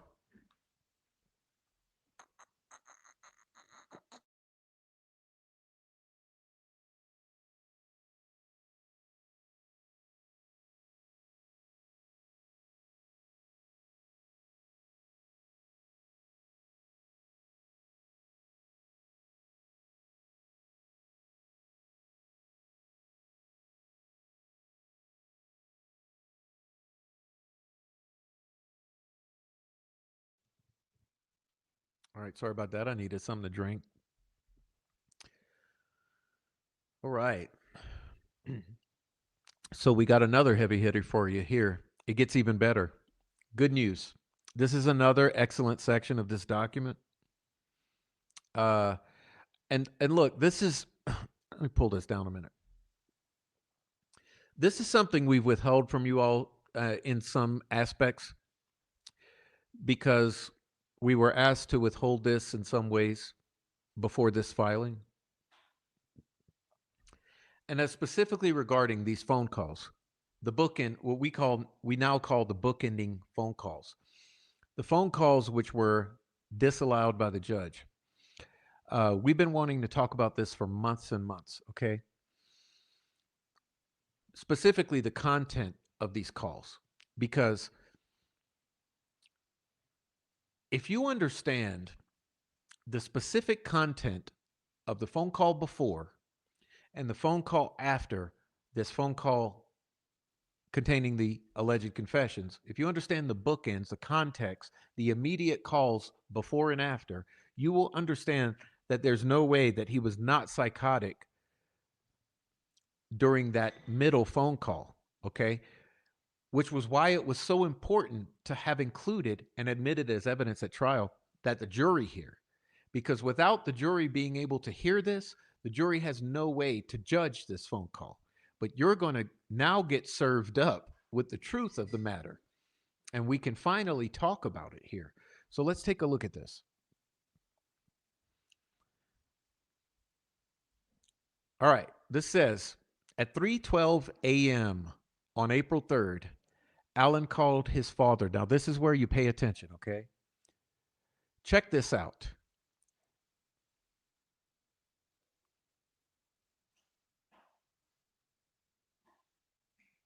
All right, so the first phone call.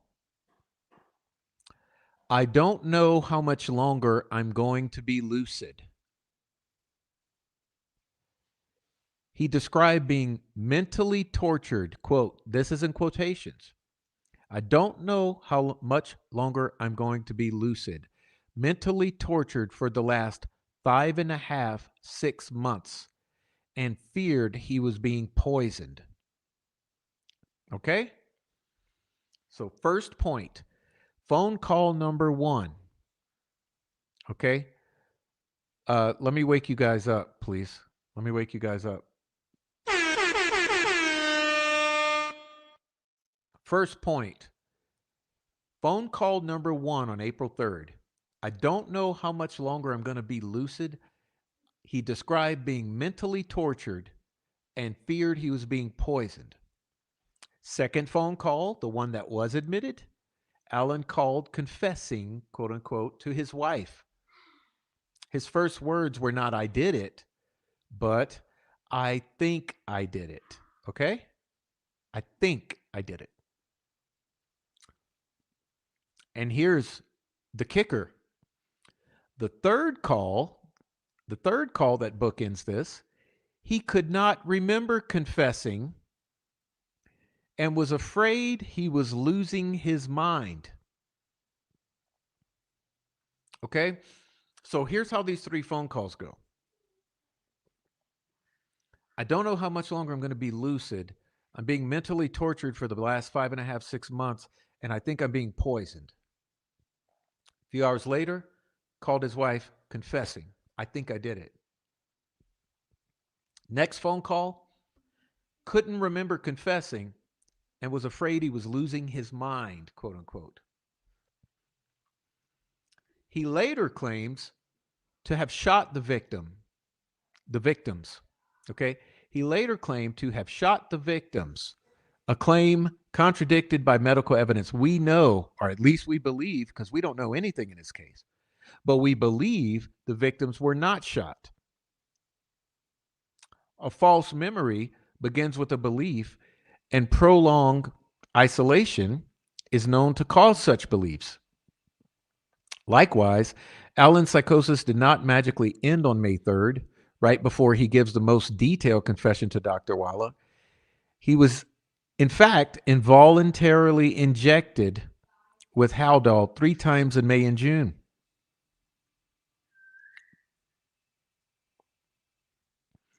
Dr. Walla admitted, and this is for the retards in the back, you know, the bloodluster guilty demons who like to say that he was just faking it.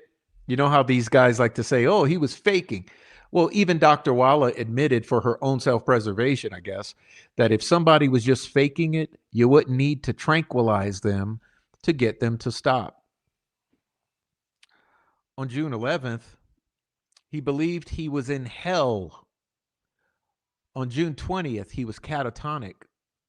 Alan's statements expressing guilt correspond with his deep psychosis, a time he doesn't even remember. After 5.5 months in solitary, Alan lost touch with reality, questioning not only whether he was innocent or guilty, but whether he was dead or alive.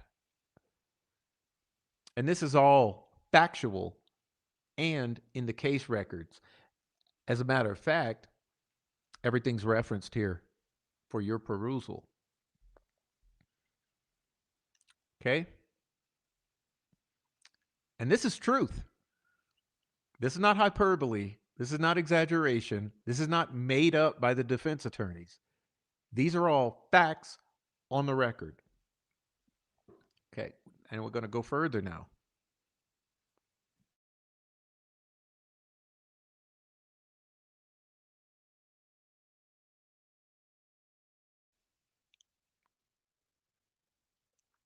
Now, this is where, when we said that the state's response was gaslighting, this is what we're referring to here. Let's read some of this. The state's alternative cause theories are speculation. And what we mean by that is the state's theories that Allen's discovery. Okay, so the state says Allen saw his discovery and he found God, and that independently caused his confessions. But that's entirely speculative and no different than arguing that a person who confessed after being beaten might have confessed anyway because he was guilty. Dr. Walla admitted that Allen's decline started before the receipt of discovery.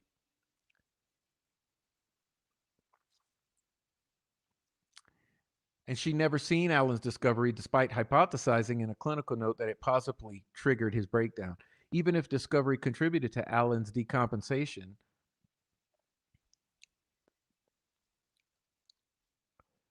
it does not sever the state's causal contribution. A pretrial detainee does not respond to receiving legal papers by eating feces, eating his shit, ripping his mail, and writing a confession under a cell door. Allen responded that way because of the 13 months of solitary confinement, stripping him of all reserve. If anything, the discovery provided a basis for his delusions. Allen's state constitutional claim is meritorious. The state contends that Article 1, Section 14 requires the same coercive state action predicate as federal due process by pressing the very argument that the Court of Appeals already rejected in State v. Banks. In Banks, police interviewed a heavily medicated, mentally ill detainee who later did not even remember confessing. Oh, sounds familiar. Here, police collected confessions of a heavily medicated, mentally ill Allen, who later did not remember confessing. Just as law enforcement caused Banks' confession by interviewing him when they should not have, the state here caused Allen's confessions through prolonged solitary confinement.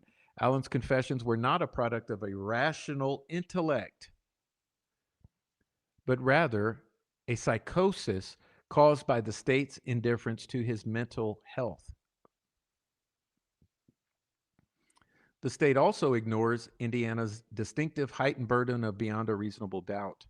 Even if coercive state action were required, keeping Allen in maximum security solitary past the predictable onset of psychosis, declining him transfer against its own policy, then monitoring and collecting his statements and opposing his transfer establishes it.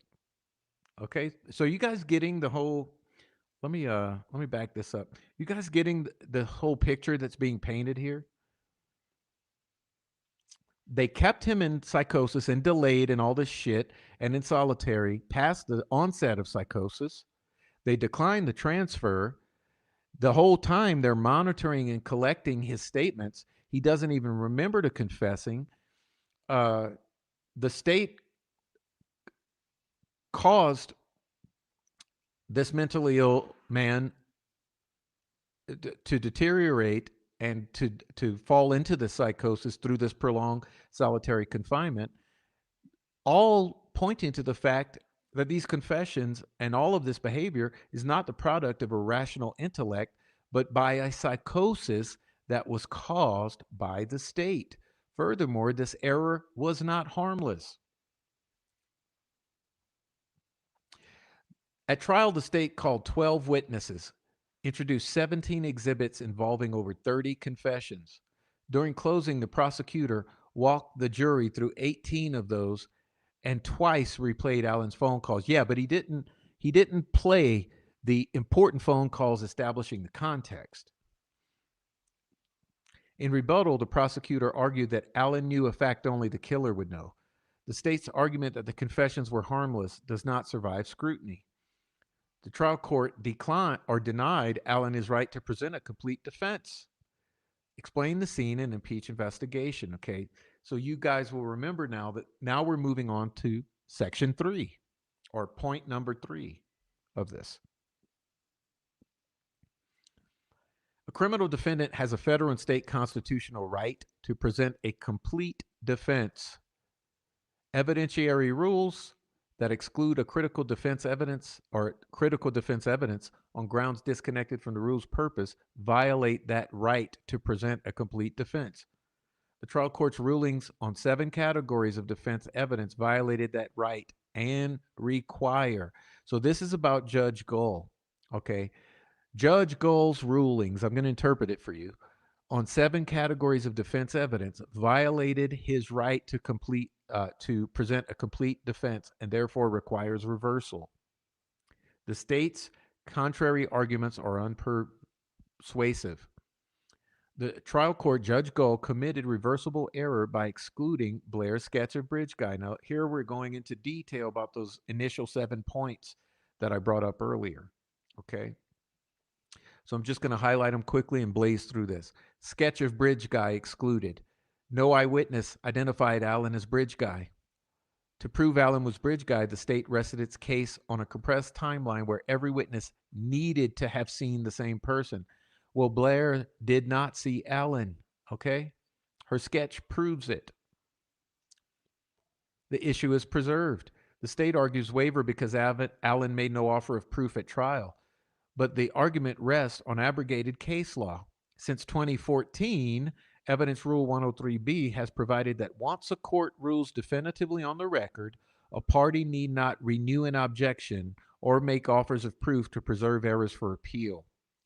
That's a place where the prosecution gaslit you in their response, okay? That's exactly what has occurred here.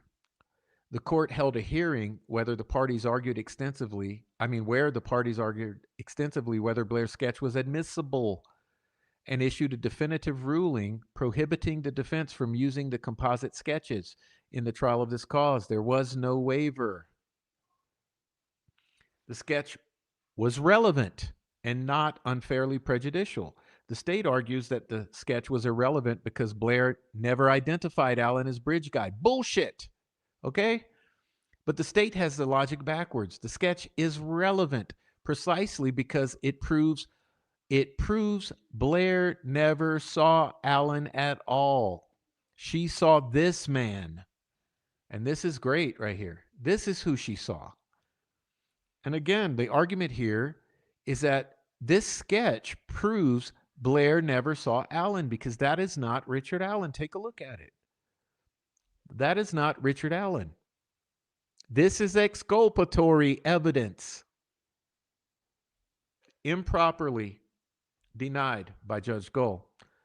Just 3 days after the murders, Blair described the man she saw on the bridge as white, approximately 20 years old, medium build with brown curly hair. At the time of the murders, Allen was 44 fucking years old, okay? Check it out. 20 years old, brown curly hair, right? Time of the murders, Allen was 44 years old with closely cropped hair.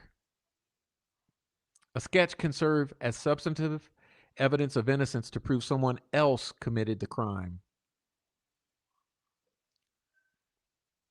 Blair's sketch does exactly that, which is why it is exculpatory.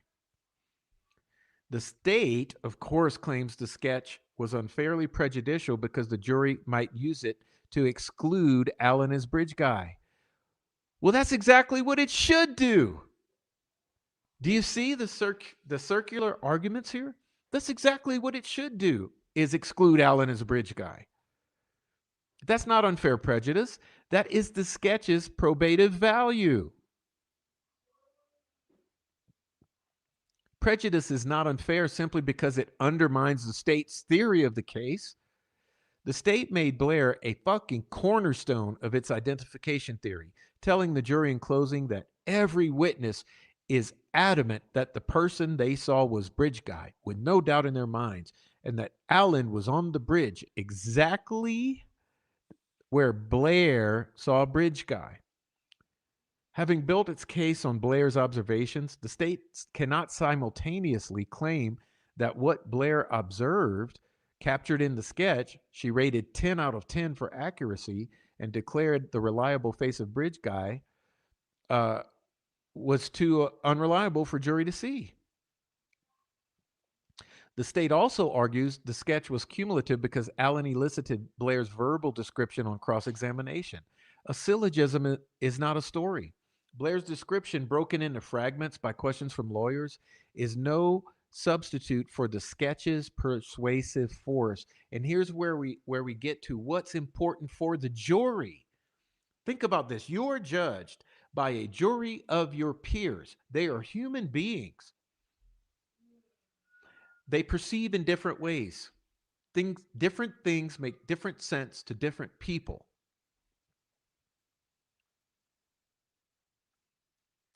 Blair's verbal description was no substitute for this sketch's persuasive force in the exculpatory direction. Only by viewing the complete image, the full face Blair drew 3 days after the murders, could the jury appreciate Allen's claims of innocence. The persuasive power of the concrete in particular is often essential to the capacity of jurors to satisfy the obligations that the law places on them. Moreover, the sketch carried probative force beyond the identification question. For 2 years, law enforcement circulated Sarah Carbaugh's sketch without an arrest. In April 2019, ISP released Blair's sketch, declared it the face of Bridge Guy, and announced Blair and Carbaugh had not seen the same person. Does anyone else out there want to bang their heads against the wall? Does this make sense?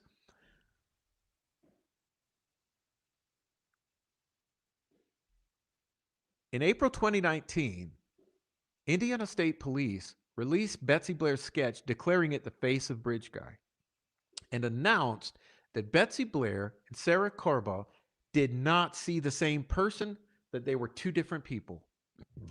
Excuse me.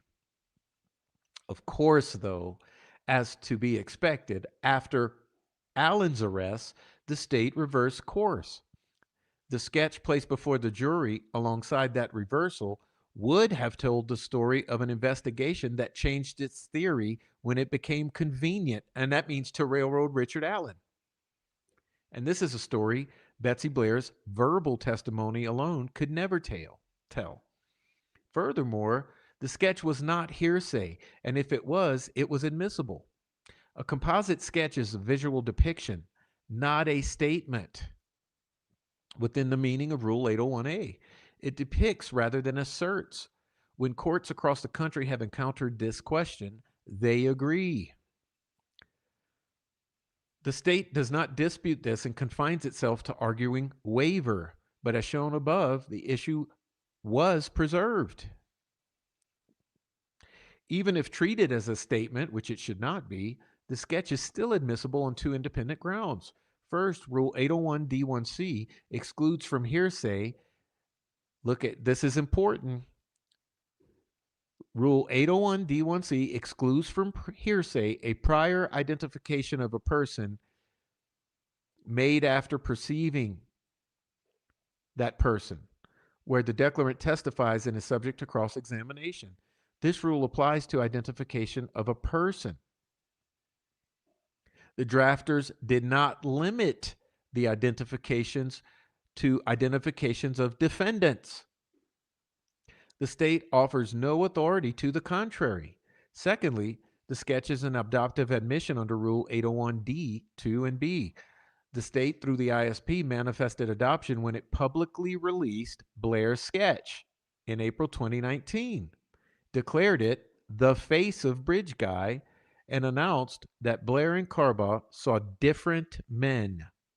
The state cannot formally adopt the sketch as authoritative before Allen's arrest and then bar its use at trial. And honestly, That was the thing there that absolutely drove me insane. Okay, this absolutely drove me insane when it happened. How can you do this? Let's go back to this. How can you do this? Do your switcheroo of sketches, declare him as declare the young guy as authoritative, the face of bridge guy, that they're two different people, and all of this that happened in the course of the past 9 years with Delphi, right? How can you do that and then come back and try to do this? You cannot formally adopt a sketch as authoritative before the arrest and then bar its use as trial because it defeats your theory and your attempt to railroad this individual. So that's a big deal. This whole section we just went through is a big deal in my view. Okay. Now, let's move on because we're going to go to another element here, which is Dr. Dawn Perlmutter. Okay. Now, this is very interesting. And again, this is something we've argued since day one, at least since the Frank's Memorandum, which we used to call, I don't know, the 130 pages or whatever it is. We all found the Frank's Memorandum extremely compelling. But let's understand why. And I'll just give you the hint now. It's because of the Click, Ferenczi, Murphy report. The trial court committed reversible error when it excluded Perlmutter's exculpatory explanation of Bridge Guy murder scene. Dr. Perlmutter holds a federal subject matter expert designation, check this out, from the U.S. government in ritualistic crime and has consulted with the FBI, DEA, and DHS. She directs the Symbol Intelligence Group, an adjunct, and is an adjunct in the forensic medical program at the Philadelphia College of Osteopathic Medicine and has authored textbooks on ritualistic homicide. She's worked dozens of ritual homicide cases and hundreds of ritualistic crimes, primarily for prosecutors. The state does not argue she was unqualified. Its argument is exclusion under Rule 403. The foundation for Perlmutter's testimony was not speculative. It was the state's own investigation. And that's what I'm saying about this Frank's Memorandum and the Ferenczi, Murphy, and Click report. Oh my God! It's not a defense creation. It's not speculation. It's the state's own investigation.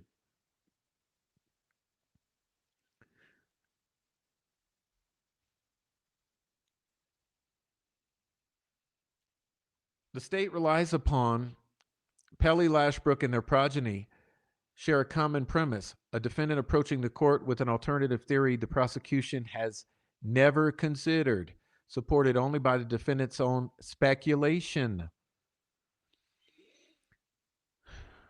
The concern animating the cases above, jury confusion from unmoored alternative theories, is absent in this instance. The ritual killing theory was not Richard Allen's invention. It was law enforcement's own theory, developed from the first day at the scene, pursued for years, and supported by multiple independent sources. Again, the ritualistic killing in the Delphi murders case was not the defense's own invention or speculation.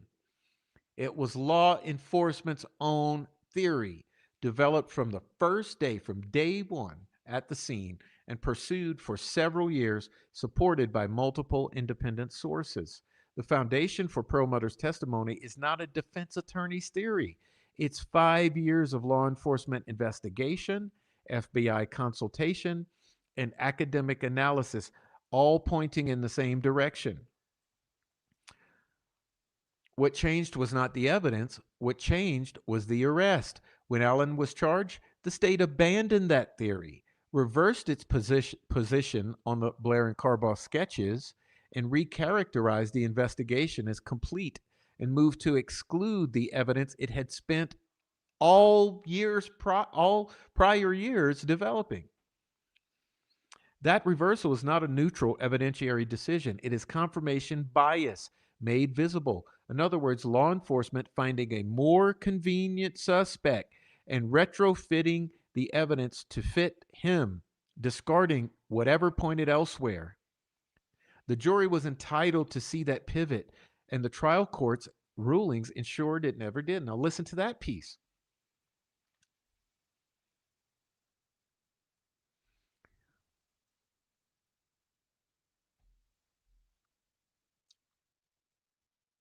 This is confirmation bias made visible. Law enforcement finding a more convenient suspect, Richard Allen, and retrofitting their evidence to fit him, discarding whatever pointed elsewhere. Hence, the 70 days of deleted shit and Reese Davis's deleted so-called uh, uh, polygraph.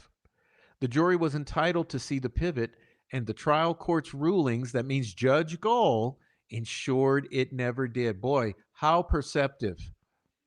How perceptive on the point of this appellate team here. Very perceptive and very well put. The asymmetry doctrine required Perlmutter's admission, and the state fails to engage with it. The state called expert witnesses to interpret the crime scene's unusual features in an inculpatory direction. Allen was denied an expert to interpret the same features in an exculpatory direction. Indiana law has long held that the state may not use evidentiary rules as both a sword and a shield, presenting its version of contested evidence to the jury while blocking the defense from offering a contrary explanation for the same facts. Look at that. Would you look at that? That's something else right there. The state called expert witnesses to interpret the crime scene's unusual features and denied Allen's expert to interpret the same features in an exculpatory direction. The state may not use evidentiary rules as a sword and a shield, presenting its version while blocking the defense from offering a contrary explanation for the scene. And that's absolutely phenomenal. And it's what we've been saying this whole time. Okay. We've been saying this the whole time. So kudos again to this appellate team for actually putting this all in writing. The murder scene demanded an explanation that the state's theory could not provide. In fact, for those of you who haven't seen them yet, you need to go see the crime scene photos. Sticks were deliberately arranged on both girls' bodies, okay, in the form of bind runes. If you really want to know the truth, go look at the crime scene photos. You see those photos, you will never again believe a word the state says. Do you know that Jerry Holman said that the sticks were thrown in a pile on the side of their bodies? Yeah, that's what Jerry Holman tried to lie to the public and say. Believe it was at CrimeCon. Maybe Christina could correct me on that. But Jerry Holman had the audacity to say the sticks were thrown in a pile on the side of the bodies. Nope, not happening. The sticks were deliberately arranged on both girls' bodies, and that is a matter of fact. I'd actually love to show it to you. Let's see.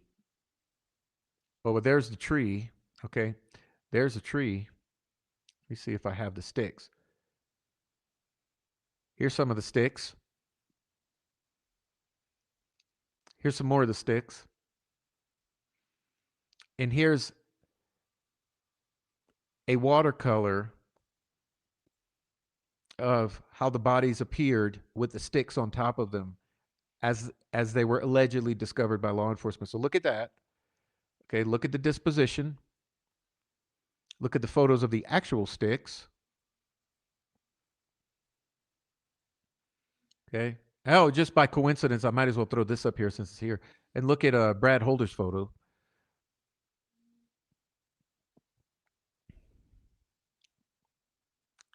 Okay, but let's get back to business here.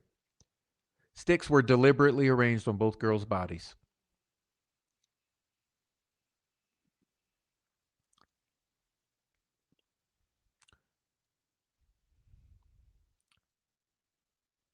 Libby's 200-pound body was dragged several yards after death and positioned in a V formation. The girls were treated differently from each other in ways that suggest intentionality rather than impulse. The scene taken as a whole reflected a purposefulness, a deliberate, almost ceremonial quality. The state never explained this, and that sits uneasily beside the theory of a middle-aged pharmacy technician with heart problems, with no connection to the victims, no motive, no history of violence, committing a spontaneous public murder before walking home. The state argues that Perlmutter's evidence was irrelevant because motive was not a significant factor in the proof of guilt. Allen never claimed motive was important to the state's case. But motive was critical to Allen's claim of innocence because the scene suggests a motive inconsistent with Allen's guilt. A court cannot prohibit a defendant from offering evidence of an alternative motive because the state failed to present evidence of the defendant's motive. Although the state can open the door to otherwise irrelevant evidence, it cannot close the door to otherwise relevant evidence. Any challenges to the weight of Perlmutter's testimony are arguments for cross-examination, not grounds for exclusion. The trial court denied Allen his right to show the state's investigation into Bridge Guy's identity was incomplete, overlooked plausible leads, and mishandled evidence. The state claims Allen failed to establish a nexus between third-party evidence and the crime. Well, the record refutes that claim across 5 independent connections. Nexus to the victim. Abigail Williams was secretly meeting with Logan Holder, the son of Brad Holder. Again, for those in the back who act like they can't see, hear, or understand anything, let's wake you up. Nexus to the victims. Abigail Williams was secretly meeting with Logan Holder, the son of Brad Holder, the leader of a pagan group conducting rituals in Delphi every weekend. That's a direct personal connection between a named suspect and one of the murdered girls. That's a nexus established through law enforcement's own investigation, not defense speculation. That connection became more significant, not less, as Holder's account of his relationship with Abigail, quote unquote, evolved 3 times over 7 years. Nexus to the crime scene. Holder had a bind rune tattoo that was nearly identical to the stick arrangement on Abby's body. Fact. Before those details were public, Holder was posting pictures depicting dead girls with sticks placed over their bodies. That's what I just showed you. Matter of fact, Westfall told law enforcement, quote, he knew the woods near the murder scene very well. There's a nexus to the murder weapon's caliber. Holder owned a .40 caliber Smith & Wesson. Same caliber as the cartridge found between the bodies. Law enforcement never collected or tested it. The state's firearm case rests on the proposition that only Allen's gun could have produced the scene cartridge, a proposition meaningfully undermined by the existence of an uncollected .40 caliber firearm. There's another nexus through law enforcement's own conclusions. The Carroll County Sheriff connected the sticks to multiple. I'm sorry, I'm getting ahead of myself. Carroll County Sheriff connected the sticks to pagan rituals immediately. Multiple officers concluded the scene was too complex for one person. The FBI's Behavioral Analysis Unit declined to exclude ritualistic killing.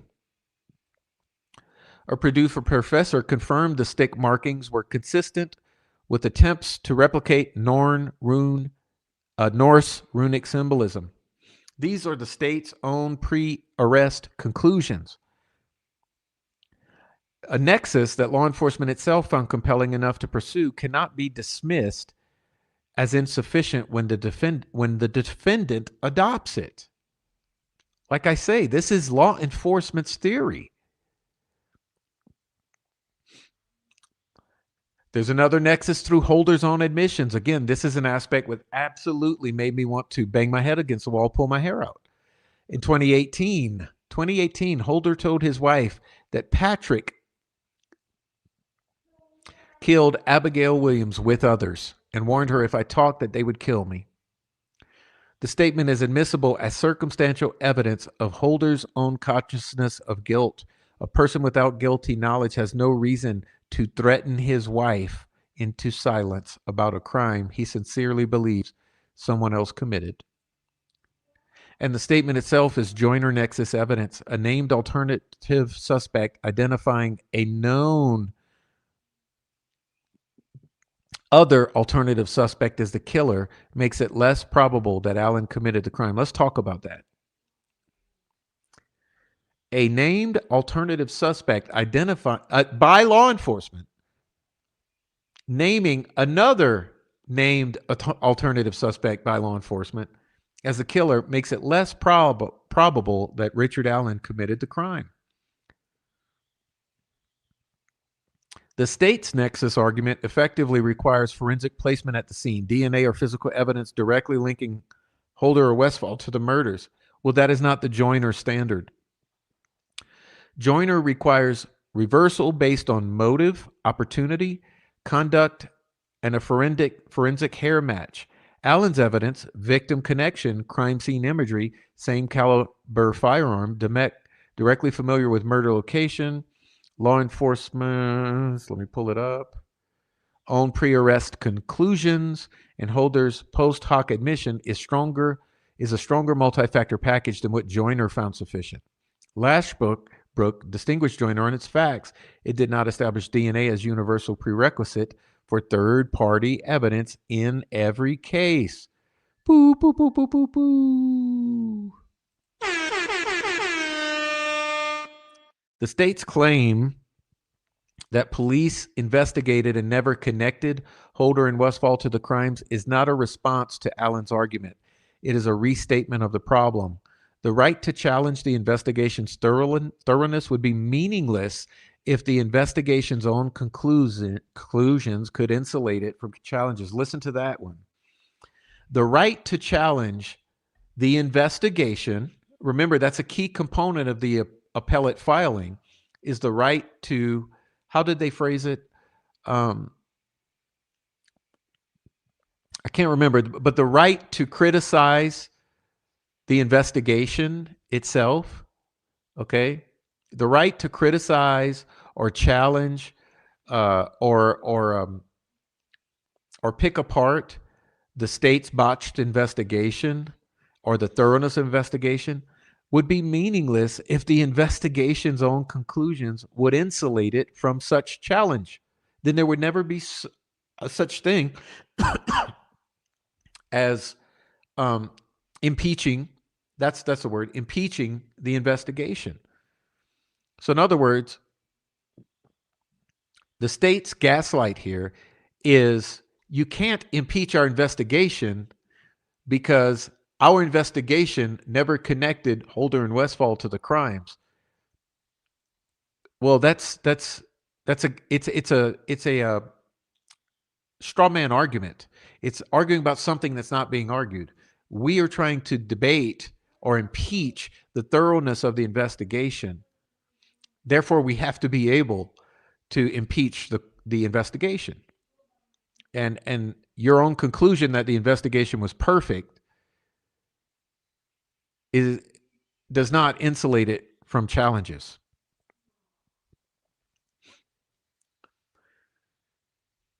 Okay. Cleared in this investigation in Delphi did not mean the investigators looked and found nothing. It mean, quote, that they accepted an unverified badge swipe without watching surveillance video. It means that they never tested Holder's 40 caliber firearm against the scene cartridge. It means that they never examined Holder's phone. It means that they allowed Westfall to delete his phone data before turning it over, ignored Troopers Winter's recommendation that Holder be re-interviewed after finding Holder's social media post depicting young girls, and took 6 years to examine Westfall's flimsy alibi, only to find that it could not be confirmed. A jury that understand those very facts would have evaluated the state's cleared conclusions very differently. That is precisely why the evidence should have been admitted and why its exclusion was not harmless. The state conflates alibi accepted with alibi confirmed. Oh my God, that's a can I get a oh my God here? That's an absolute mind blower there. Oh my God. That's egregious. This is egregious, guys. Alibi accepted is not the same as alibi confirmed. Those are not the same thing, and the record makes the difference plain. The badge swipe occurred outside Holder's usual shift schedule. Oh my God. The badge was on a public rack accessible to any coworker with no way to detect whether Holder had swiped it himself.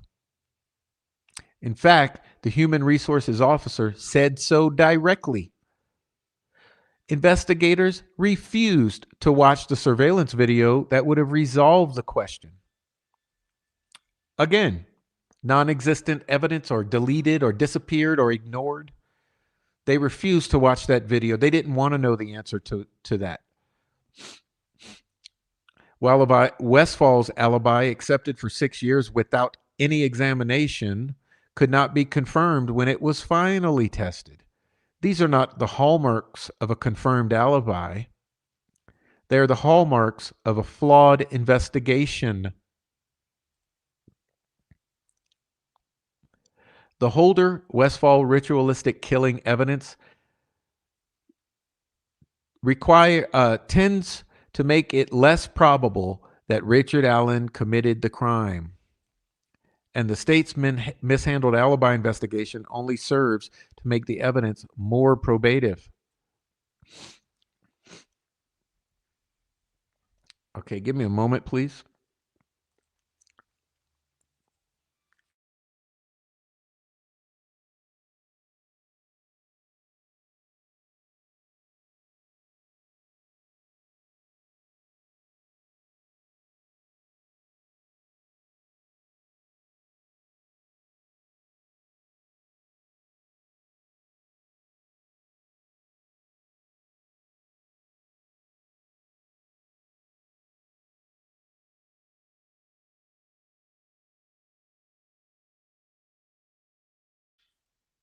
All right, sorry, it was time for chocolate.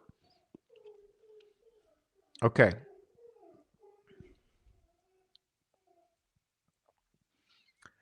Now we're going to get into something that, honestly, you're going to hear later that I believe this is really important. Okay, we're getting into some really important things here.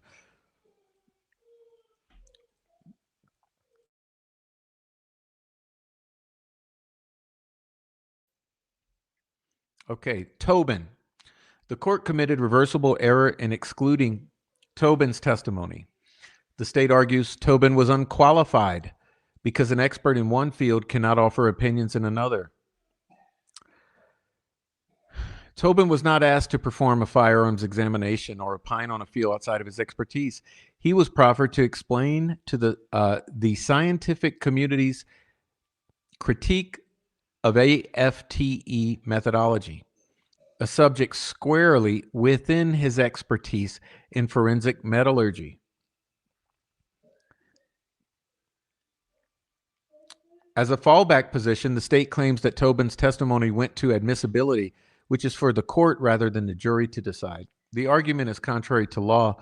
Trial courts determine whether expert testimony is reliable and thus admissible.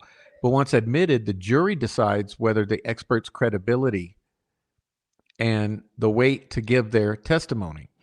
Here, Tobin's testimony served both purposes.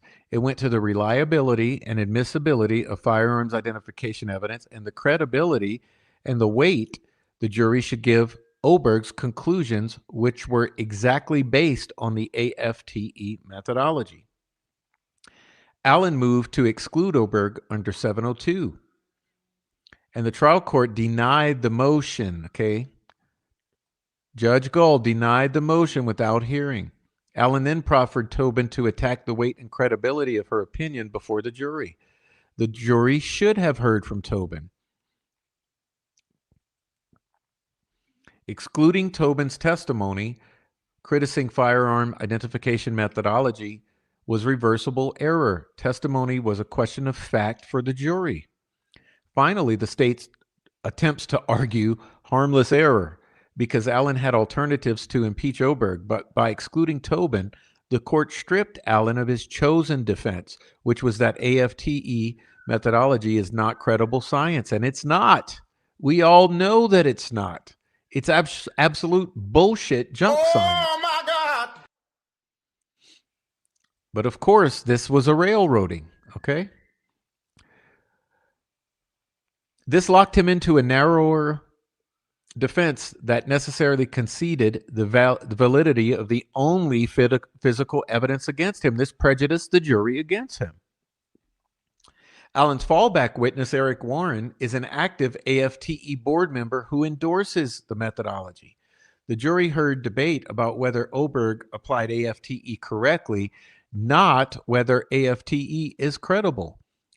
This forced substitution of Allen's chosen defense for another is not harmless and affected his constitutional right to present a defense. Once again, actually wiping our asses with the Constitution here. Okay? The court committed reversible error by excluding evidence impeaching the credibility of Allen's confessions. The solitary confinement video audio. The state argues that Allen's statements in solitary videos are hearsay because they do not facially pertain to his state of mind, and that the guard statements were also hearsay.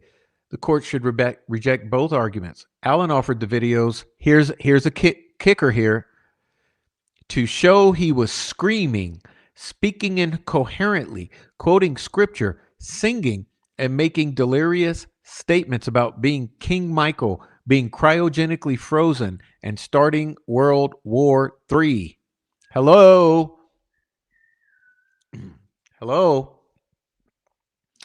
Allen offered the audio with the video to demonstrate that he was screaming, speaking incoherently, quoting scripture, singing, making delirious statements about being King Michael, being cryogenically frozen, and starting World War III. Oh my God. Bruh. There is no hearsay problem when a statement is offered to prove the fact of the utterance rather than the truth of the facts asserted. Similarly, Allen proffered the staff audio to show how prison staff talked callously to him despite his obviously delirium. A statement is not hearsay when offered to show the effect on the listener. The state next invokes Sweeney v. State, claiming the audio was a self-serving attempt to enhance Allen's credibility. The state has it fucking backwards. Sweeney concerned a defendant using prior consistent statements to bolster his own testimony. Allen was doing the opposite, using his own words to show he was delusional and undermine the statements he made during solitary confinement. In other words, the confessions. He was trying to demonstrate this would have been further evidence of his true state of mind during the periods these confessions were extracted from him. Crucial evidence. And the state's fallback argument that Allen had adequate other means to impeach Dr. Walla and that psychosis is fluid ignores what the audio shows. The audio shows him clearly psychotic. The argument is not simply that Allen was psychotic on some days. The argument is that the jury needed to see and hear the specific man the state's own doctor were describing as more organized than he had been. In other words, on May 3rd, when they're describing him as more organized, we needed to hear how actually coherent was he? How psychotic was he? Of course, all of that was hidden from the jurors, like everything else in this case, all the other truth.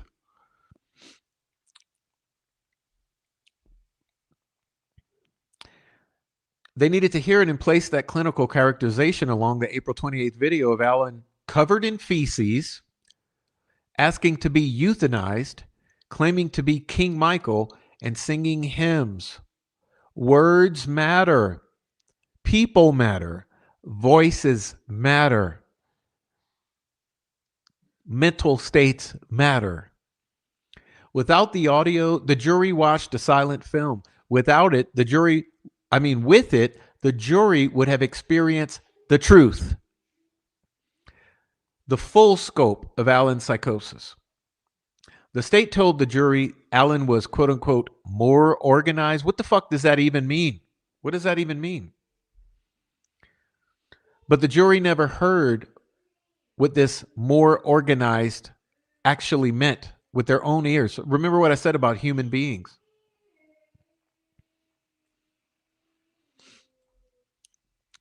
Okay, once again, back to the April 3rd phone calls. I know we've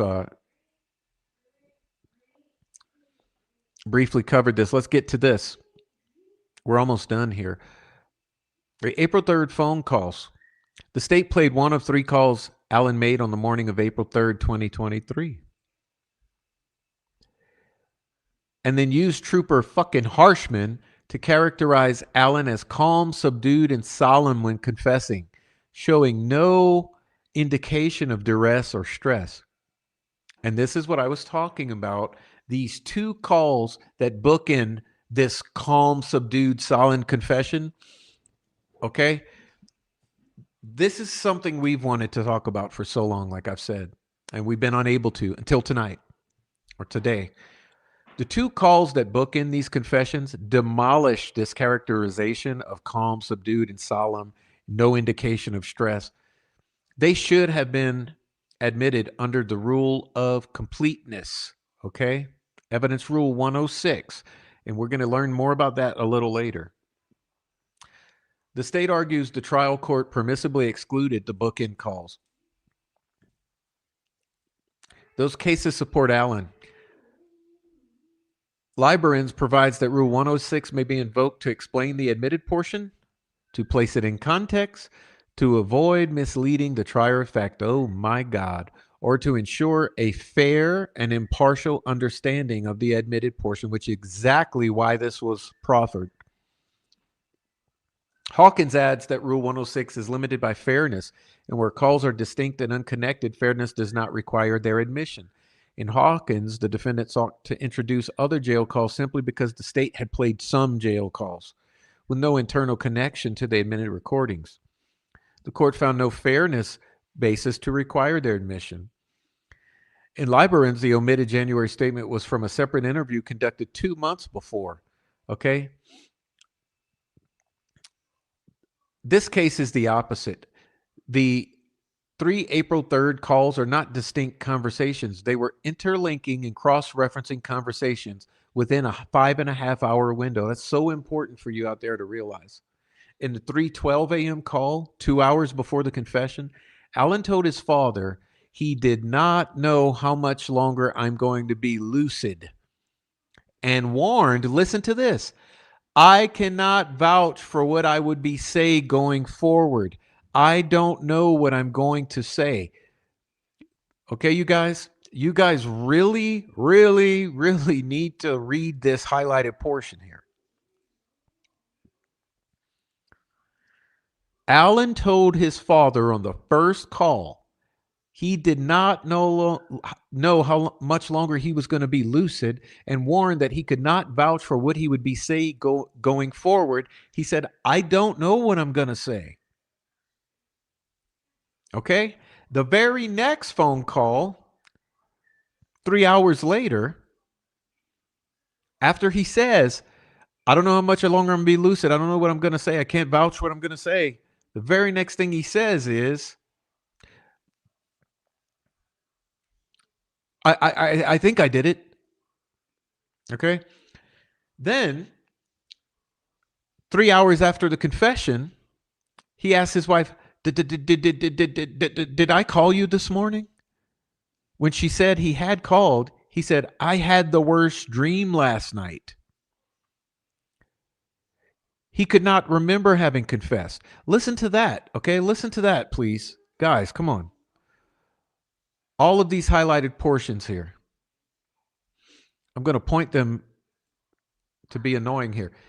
So first he says, I don't know how much longer I'm going to be lucid. I can't vouch for what I'm going to say. I don't know what I'm going to say. Okay.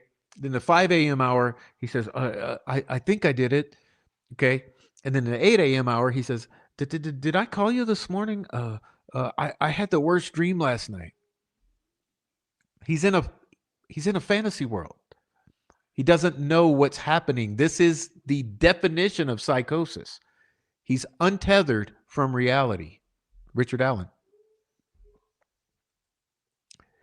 Fairness required their admission, okay? This is the doctrine of completeness. Without the bookend calls, the jury heard only a confession. With them, the jury would have heard a man who warned his father that he could not vouch for what he was about to say, and who then later could not even remember confessing and thought he had a bad dream.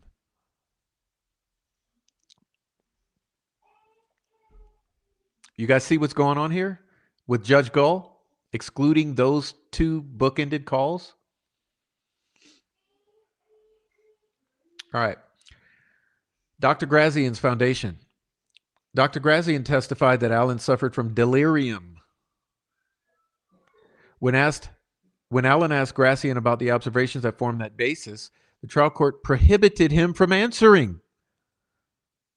Okay, so Dr. Grazian says Allen suffered from delirium. He's delirious. The attorneys say, can you tell us what forms your basis for that opinion? Judge Gull says, nope, can't answer that. Can't answer that. That ruling was error. Rule 703 provides that an expert may base an opinion on facts or data the expert has been aware of personally or personally observed, and may testify to opinions based on inadmissible evidence, provided that it is of the type reasonably relied upon by experts in the field. Grazian reviewed phone calls, IDOC records, solitary confinement videos, and transcripts of Allen's statements, the type of material a forensic psychiatrist routinely relies upon. Rule 703 entitled him to identify specific observations from that review, including statements Allen made that were objectively false, as the clinical foundation for his diagnosis of delirium. Okay, now the state argued Allen waived this issue by failing to present Rule 703 below. The argument fails. A defendant preserves an evidentiary error by making an offer of proof, which need not be formal.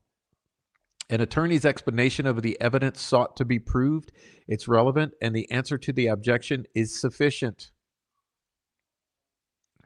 At sidebar, Allen's counsel explained that Grazian was prepared to testify that his delirium opinion was based on Allen making statements clearly not consistent with the facts and patently false, including the claim that the girls were shot. So you see what's happening here? You see what's happening? Do you see why Judge Gull did not allow him to answer that question? Let's back that up. So to back this up, right here where I'm pointing, let's see if you can see where I'm pointing. You see where I'm pointing here? The trial court, I don't know if you can see that, but the trial court prohibited him from answering about the observations that formed the basis for his opinion that Allen suffered from delirium. Okay? When asked that question, the court said, nope. Judge Gull said, nope, you're not going to answer that.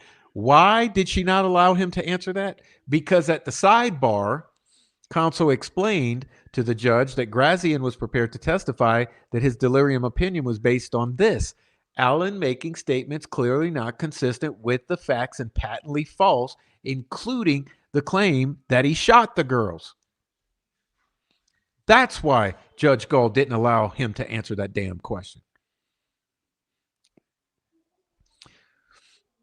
The trial court was plainly appraised that Allen was offering to show the jury the observational basis for Gracian's diagnosis. That issue is preserved. Boom. Boom.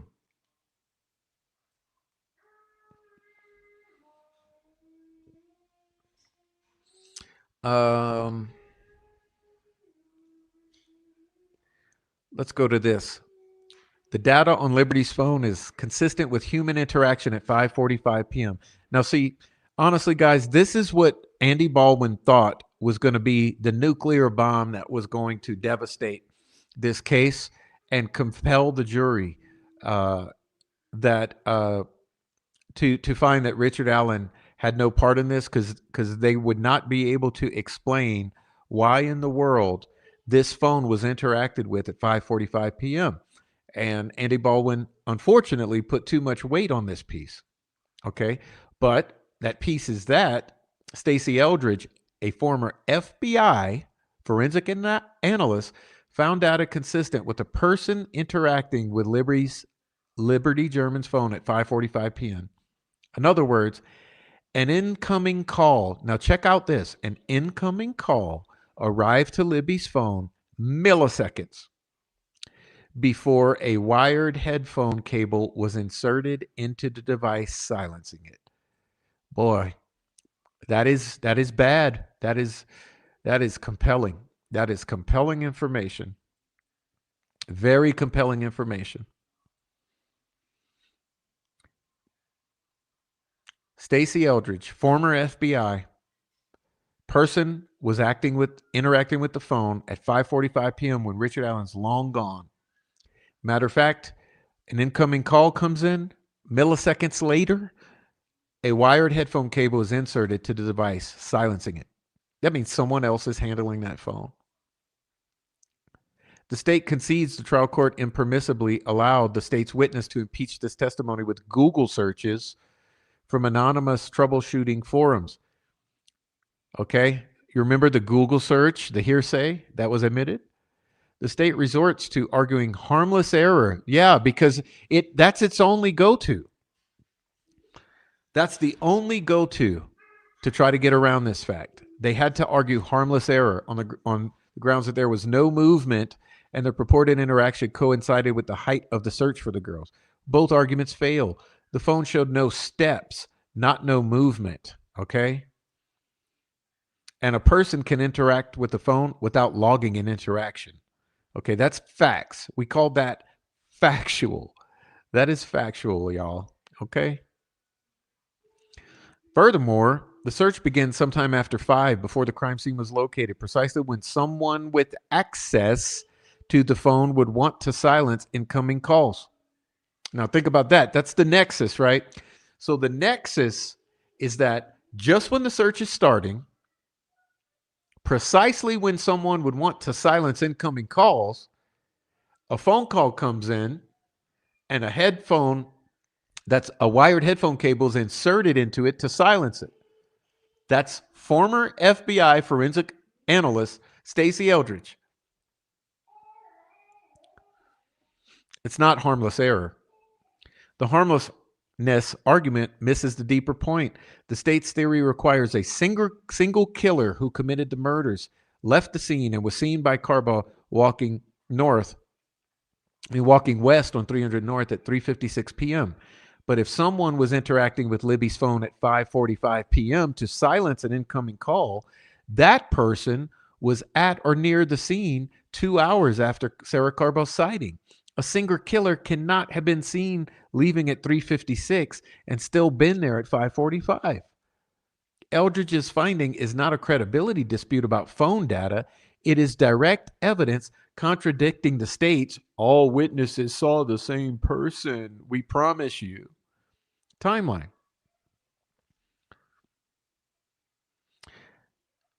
And they drop a bomb here, which is that Carbaugh did not see the killer leaving because the killer had not yet left. Oh my God, what a fucking bomb. Oh my God. Again, right here. It's direct evidence contradicting the state's all witnesses saw the same person timeline. Stacey Eldridge's someone plugged that headphone jack in at 5:45 contradicts everybody saw Richard Allen. Carbaugh did not see a killer leaving because the killer had not yet left if it's a single killer because he's still messing with that phone. Without the internet forum hearsay, the jury would have had Eldridge's findings standing unchallenged. Findings that properly understood do not merely undermine the step data, but unravel the state's entire timeline.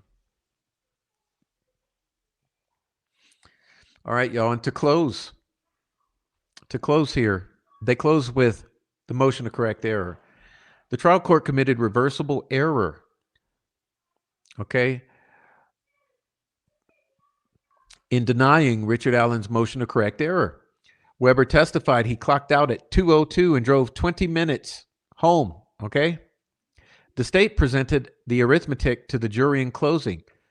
Quote, Weber got home sometime around 2:30. That's very important to understand that the state presented this time in closing.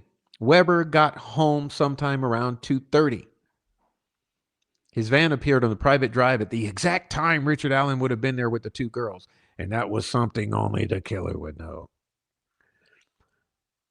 Well, the fact is that Weber was not on his private drive at any time before 2:44. His testimony was demonstrably false, and the state absolutely knew it. And if they say they didn't know it, they're fucking liars. And we know they're liars because they allowed that false testimony to ride. Not only did they allow it to ride, they reiterated, or McClellan reiterated this timeline that he knew to be false in closing arguments, thereby persuading the jury with false evidence in his closing argument. The 14th Amendment is violated when the prosecution knowingly solicits or knowingly allows it to go uncorrected. So this false testimony, which was likely with okay, let me put my personal spin on this, by the way. I would I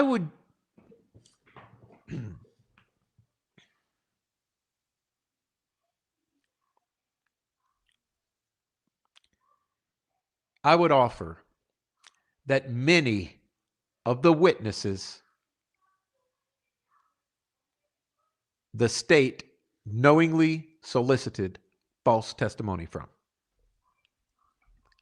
Several of the witnesses the state knowingly allowed false testimony from. Just because the only fucking thing you're hearing about is Brad Weber and this motion to correct error doesn't mean that it didn't happen with the majority of the witnesses in this case. Because I guarantee you, the majority of the witnesses in this case were either allowed to present false testimony that went uncorrected, or the false testimony was solicited.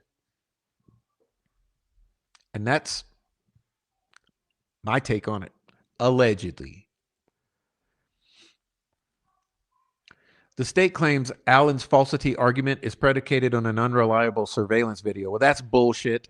It's not so. It's predicated on the state's own FBI subject information sheet dated March 3rd, 2017, in the state's possession, which states explicitly, this is from the FBI.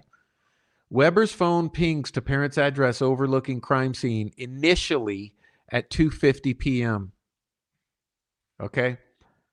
The state's own FBI's subject information sheet states explicitly Weber's phone pings to parent's address overlooking crime scene initially at 2:50 p.m. That's not 2:30. The surveillance footage of Allen presented in this motion to correct error merely corroborates the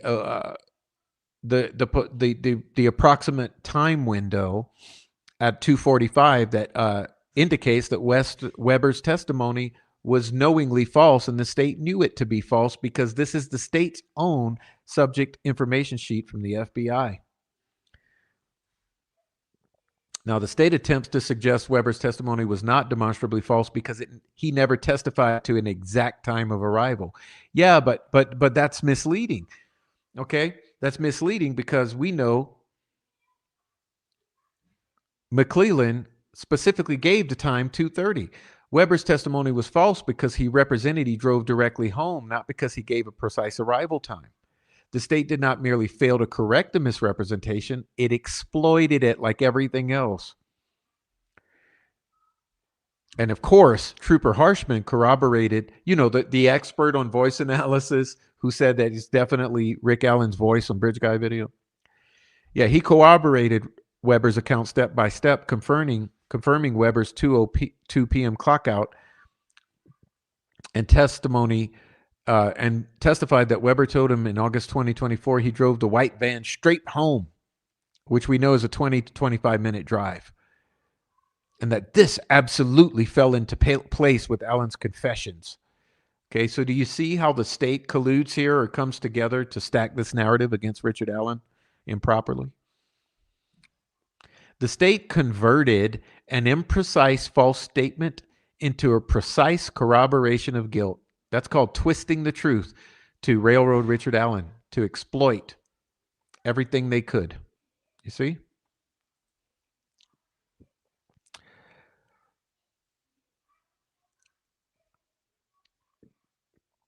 Now, here's an interesting one. The state claims Allen waived his Napui claim. A defendant waives Napui only if he knew the testimony was false but made no attempt to demonstrate its falsity.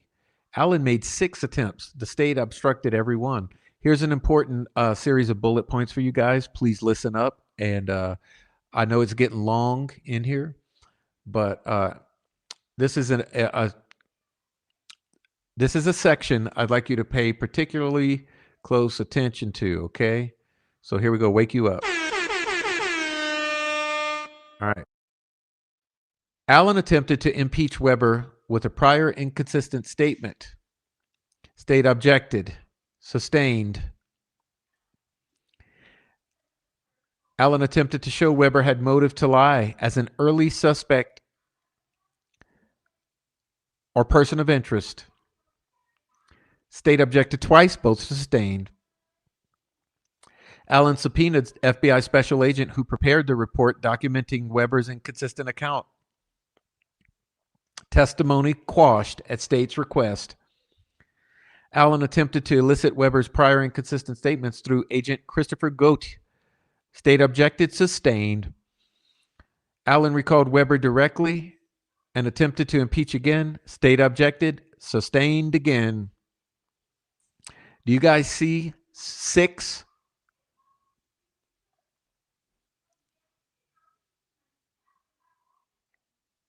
The state solicited false testimony.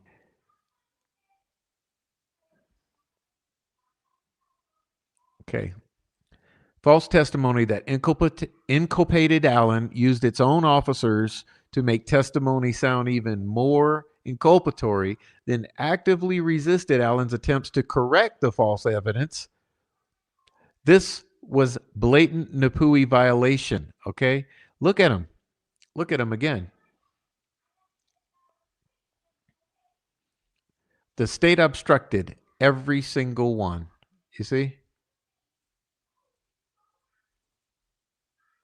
Sorry, I'm goofing again, but there we go. The errors were harmful whether considered individually or collectively. Before law enforcement ever talked with Allen, they jumped to the conclusion that Allen murdered Abby and Libby because he told Doolin in 2022 that he saw 3 girls on Freedom Trail and 4 girls thought they saw Bridge Guy on the trail. In Detective Mullen's mind, that means Allen had to be the guy the 4 girls saw and thus Bridge Guy. But Rayleigh Voorhees and her friends allege Bridge Guy sighting is uncertain evidence. The girls could have been wrong that they saw Bridge Guy. And even if they did see Bridge Guy, it does not follow that Allen has to be that guy. Regardless, law enforcement's tunnel vision focused in on Allen when he could not remember where he parked, and what he wore 5 years earlier, law enforcement pushed him to say what they wanted him to say, okay? Across two recorded interviews, one before his arrest, one after, Allen consistently and emphatically denied guilt. He insisted he was not Bridge Guy.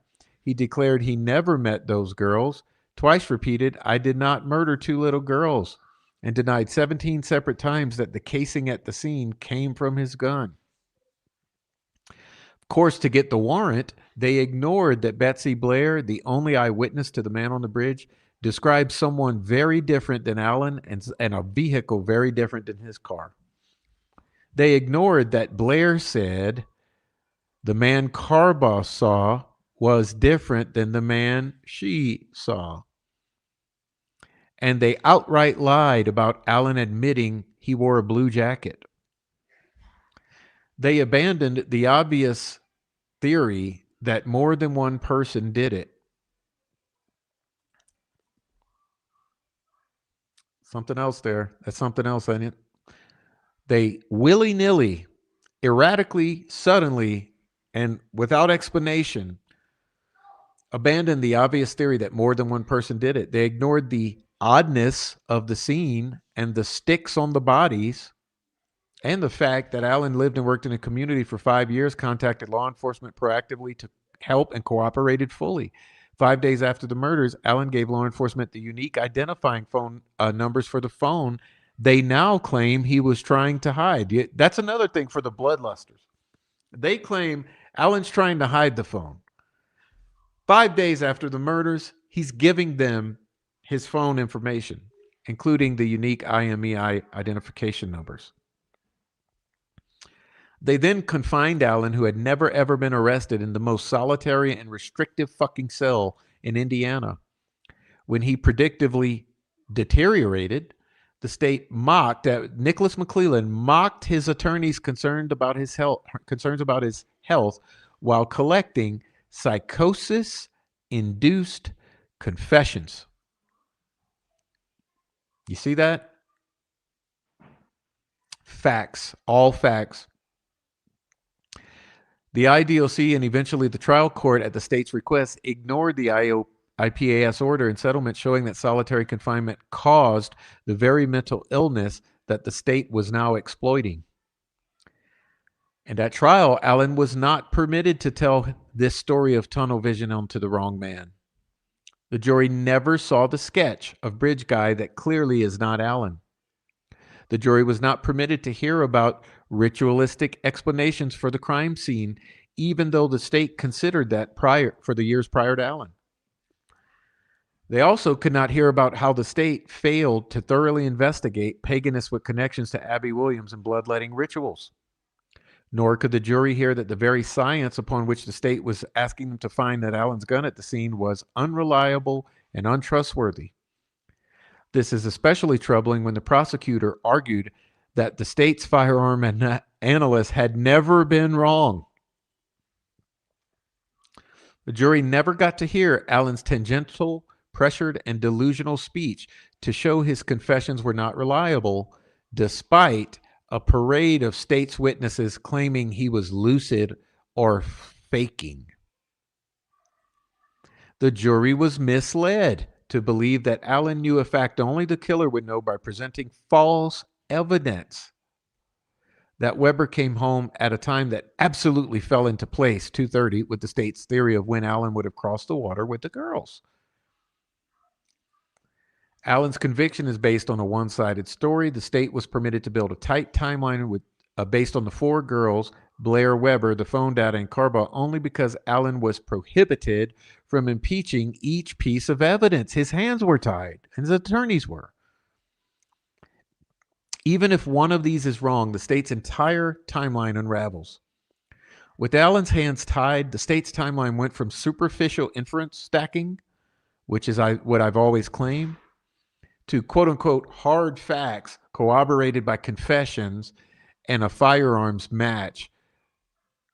Okay, this all absolutely, unequivocally, without a doubt, misled the jury. Not only did it mislead the jury, it intentionally misled the jury. The prosecutor the judge, the law enforcement, and the psychologists, they all collectively together, and the witnesses, misled the jury. Had the jury known all the evidence that impeached the state's timeline, firearm science, and Allen's mind at the time he was in solitary, there's more than a possibility. It's more likely than not that the jury would have acquitted him. Okay? This is what is mean by unfair trial, no opportunity to present a defense. And the state has failed to prove beyond a reasonable doubt any one error, let alone the cumulative weight of all of them, did not contribute to the verdict. Chapman, Glossop. It has been said that a half-truth masquerading as a whole truth becomes a complete untruth. Hey, that sounds familiar. Who remember when I said before Paper Tiger? This kind of sounds familiar too. Did someone have their hand in writing this who was not Stacy Uliano or Mark Lehman?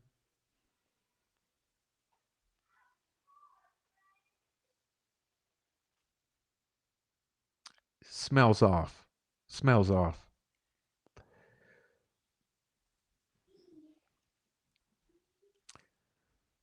Anyway, the only way our justice system works is if the jury hears the full truth. But because the jury only heard half the story, Allen was denied a fair trial. Okay?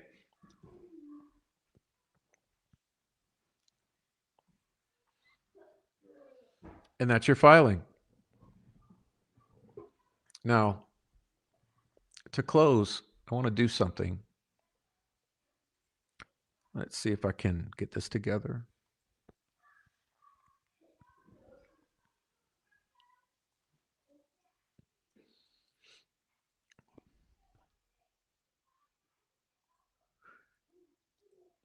Okay, just a moment, please. Let's see.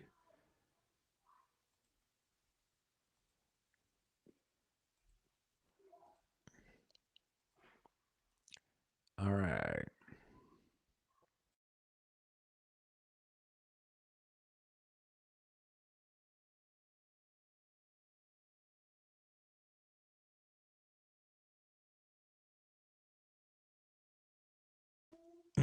Okay, let's see if I can handle this.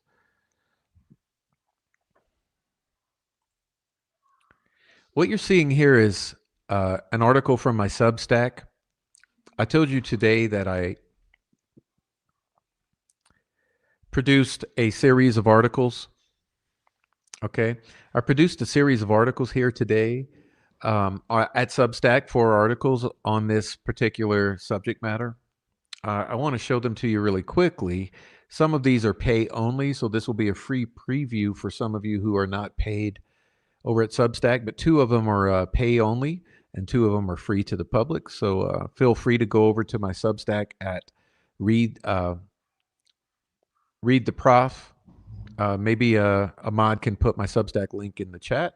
But so one of my articles here is called "The Appeal of Richard Allen: A Brief Summary." Okay, and it says, "I'm not a lawyer, thank God, but in reviewing the filings, here are some initial ideas that are admittedly tentative but worth noting. In the next couple of articles, I will expand on some of these ideas and dive deeper into the specific issues. If you strip away the noise, the volume, and the sheer number of arguments in this appeal, what you're left with is something much simpler and much more important. A question: did the jury hear a full, fair, and accurate version of the defense? No, because that is ultimately what appellate courts care about. Not whether every ruling was perfect, not whether every objection was preserved with surgical precision, but whether the trial taken as a whole produced a verdict we can trust. The state's response was built on 3 familiar defenses. Waiver, you didn't preserve it. Discretion, the judge had the right to exclude it. And harmless error, oh, even if it was wrong, it didn't matter. That structure is powerful on the surface, but it only holds if their claimed premise is true, that the evidence against Allen was so overwhelming that nothing excluded could have changed the outcome. This section challenges that premise by focusing on the issues that most directly undermine it, in my opinion. Okay, so let's take a look at these. Sorry about that. I'm trying to do this. So I go into the ballistic problem, why the Tobin exclusion matters. And just briefly, I say if there's a single issue that's the clearest path to reversal, it could be this one. At trial, the state leaned heavily on a .40 caliber cartridge found near the bodies, one they argued had been cycled through Allen's gun. And that piece of evidence functioned as the only physical link tying Allen directly to the crime scene. The jury heard a familiar story. The state's expert said the cartridge matched Allen's gun. The defense's expert disagreed. It was a battle of the experts. But that framing is incomplete. What the jury did not hear, because the trial court Judge Gull excluded it, was testimony from a different kind of expert entirely. Someone who doesn't just disagree with the conclusion, but challenges the validity of the entire methodology used to reach it. That distinction is everything, because there are two fundamentally different questions. Did the examiner apply the method correctly? Or is the method itself scientifically reliable? The state successfully kept the jury focused only on the first question. The defense wanted to ask the second. That's where Tobin comes in. His testimony would not have been cumulative, it would have been transformative. It would have reframed the ballistic evidence from which expert do you believe to should we trust this kind of evidence at all? And that shift matters because juries tend to forgive forensic evidence enormous weight, often far more than it deserves. If the jury had been given a credible basis to doubt the entire discipline, not just its application in this case, the perceived strength of the state's physical evidence could have been changed dramatically. The state's response tries to neutralize this by arguing the judge already ruled the science admissible. Tobin's critique goes to admissibility, not weight, and he's not a firearms examiner. But this collapses an important boundary. Courts decide whether evidence can come in, but juries decide how much to trust it. And when a defense is prevented from presenting a meaningful challenge to the reliability of a key forensic method, the jury's role is greatly diminished. If there's one issue that directly threatens the state's overwhelming evidence narrative, it might be this one. The cumulative effect when a trial becomes incomplete. Appellate courts rarely reverse on a single evidentiary ruling, but they do reverse when multiple rulings, each defensible on its own, combine to distort the overall picture presented to the jury. And that's the exact problem here. That's the cumulative error problem. And in this case, it is not abstract, it is concrete.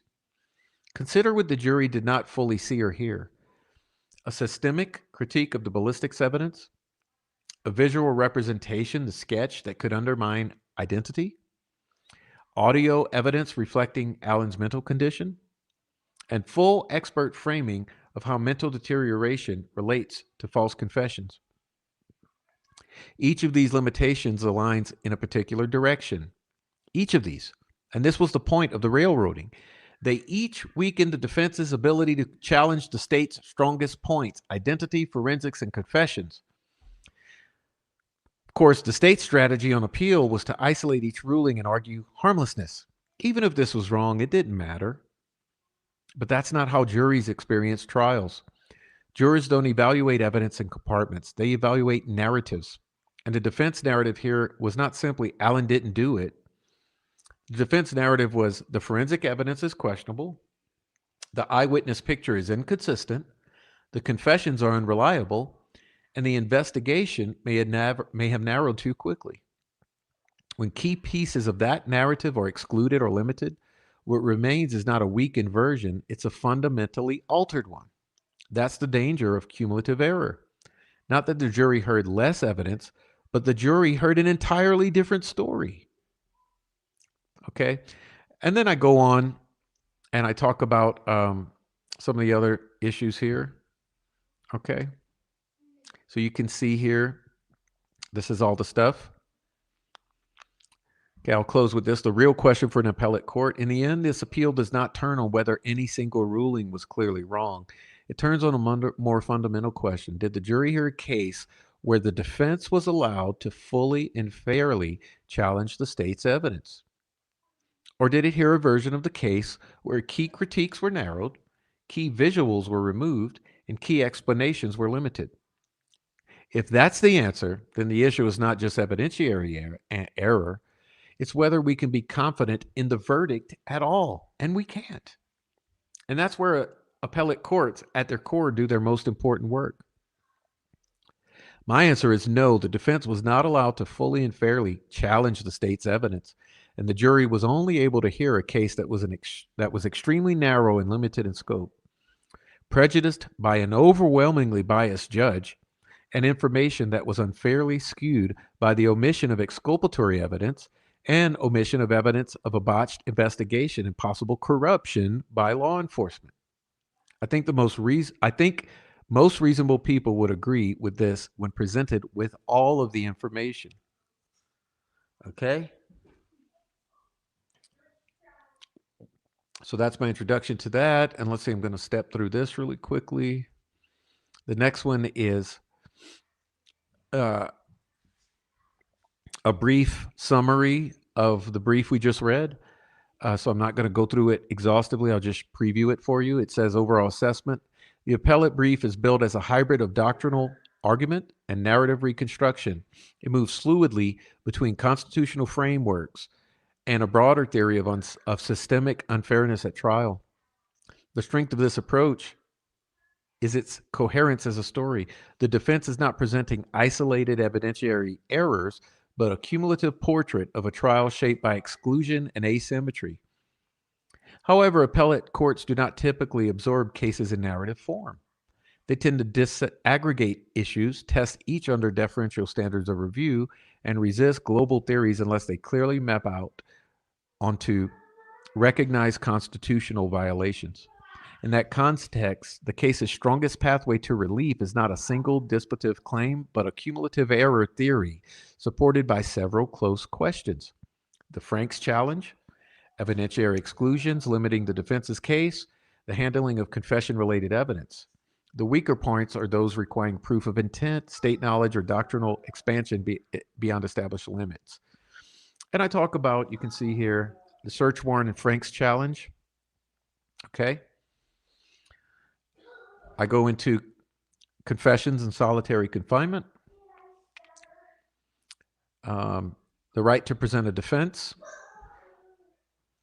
the Napui claims, alleged false testimony, and the cumulative error theory. I'll read from here. I say, in my opinion, the most structurally important aspect of this appeal is cumulative error framing. Taken individually, many of the claims face high thresholds of deference or doctrinal limitation. Taken together, however, they form a narrative of constrained defense presentation across multiple dimensions: evidentiary exclusion, expert limitation, third-party suspect restriction, and confession contextualization. The cumulative argument is that the jury did not hear a fully adversarial presentation of alternative explanations, scientific challenges, or contextual evidence affecting confession reliability. Appellate courts are more receptive to this framing because it does not require proving that any single error was independently dispositive. Instead, it asks whether the combined effect of multiple rulings undermined confidence in the verdict. I believe that this is the most viable pathway to reversal in the case as a whole. Conclusion: the strongest appellate prospects lie in Franks-related claims, evidentiary exclusions affecting defense theory presentation, and cumulative error analysis. The weakest claims, in my opinion, seem to be those requiring proof of prosecutorial intent or constitutional expansion of the coercion doctrine. But this is by no means excludes them as important and potentially crucial elements for potential reversal. If relief is granted, I think the most likely form is not immediate suppression or outright reversal on a single issue, although we'd all like to see that and believe it'd be a just outcome, but a remand or a new trial grounded in the combined effect of multiple trial level restrictions. The overall structure of the appeal is ambitious, honest, and coherent, but its success depends on whether the appellate court engages it as a systemic fairness problem or reduces it to a series of discrete evidentiary disputes. I think that this will likely be one of the most difficult cases the Court of Appeals has seen in recent years. There are many societal and legal implications contained in this decision, and the question will be just how loyal the judges are to the state versus how loyal they might be to the justice system and Constitution as a whole. Only time will tell. Okay. Next, I go into the state's reply, the gaslight, state's brief of appellee, and you can see it here. I'm not going to read through this one. Okay. So I go through it all here, and you're welcome to go view that on your own over there at Substack. I highly recommend it. Let me read the closing here then. Let me see. The state's response is structurally strong in the way appellate litigation is often won, through preservation arguments, deference doctrines, and harmless error framing. Its weakness is not uniform across issues, but appears most clearly where excluded evidence would have materiality or have materially altered the jury's understanding of forensic certainty, mental state evidence, or the completeness of the narrative presented at trial. Whether the conviction stands ultimately depends less on the resolution of any single evidentiary issue and more on whether the appellate court accepts the state's characterization of the record as fundamentally overwhelming, or instead views the excluded evidence as sufficiently significant to undermine confidence in the verdict as a whole. Cumulative error wins here. And by this I mean that the state's approach here was that the record of guilt was fundamentally overwhelming. My approach, though, is that the excluded evidence sufficiently undermines confidence in the verdict. So I think cumulatively, there's a stronger argument. Okay, and let me go to closing here. In this final article, I present some musings on the key reversal potentialities and give an unbiased review of the core issues. And for this one here, okay, if you look at this one, what I did with this one is I put all of these documents into Chat GPT, okay, and in order to give an unbiased picture of the reversal potentialities, I wanted to get an unbiased analysis from Chat GPT. And so I allowed Chat GPT to digest all of the documents and then spit out a list of bullet points for me on the key potentialities for reversal. Okay, the core issues. Removing all emotion from it. Because let me say this before I go further. It's very clear to all of us that there's a lot of emotions around this. We all feel a lot of emotions around this, okay? And so when we're looking at this entire thing, we tend to have emotional takes on certain issues, which is natural. and I do have my own emotional takes on all of these issues. Most concretely, my emotional takes on this whole thing center around the false confessions, okay? The treatment at Westfield, the coercion of confessions by the state actors, whether it be the other inmates who were threatening to kill him regularly, the guards that were threatening to kill him, the doctors who were mistreating him, the warden who had him in pretrial solitary confinement for 13 months. All of those issues, the deep psychosis and the taking of confessions during that period, that's where my emotions come into play and give all of that more weight. But what I decided to do is allow ChatGPT to impartially weigh all of these points and give me uh, its unbiased take. And then I transformed that list of bullet points into this narrative here that I'm about to read for you, or highlight for you. I'm not going to read it entirely, but so that we could be as detached as possible from our emotions around this, and look at it in the way that a truly unbiased appellate judge should have to view this. Because I believe that ChatGPT is going to be less biased than any of us human beings. So upon doing that, this is what I put together. I say below is ranked an assessment of the strongest reversible issues based on my interpretation of the appellate standards, abusive discretion and prejudice, and how courts usually behave in close criminal appeals. I'm not ranking by how interesting each of these issues are. I'm ranking by what I see as a realistic reversal potential, and this is best understood as a ranking of reversible appellate risk based on how courts actually tend to treat evidentiary error claims under abusive discretion and harmless error review. In other words, the question is not what feels most important, but what is most likely to change the outcome of an appeal in this case. Okay.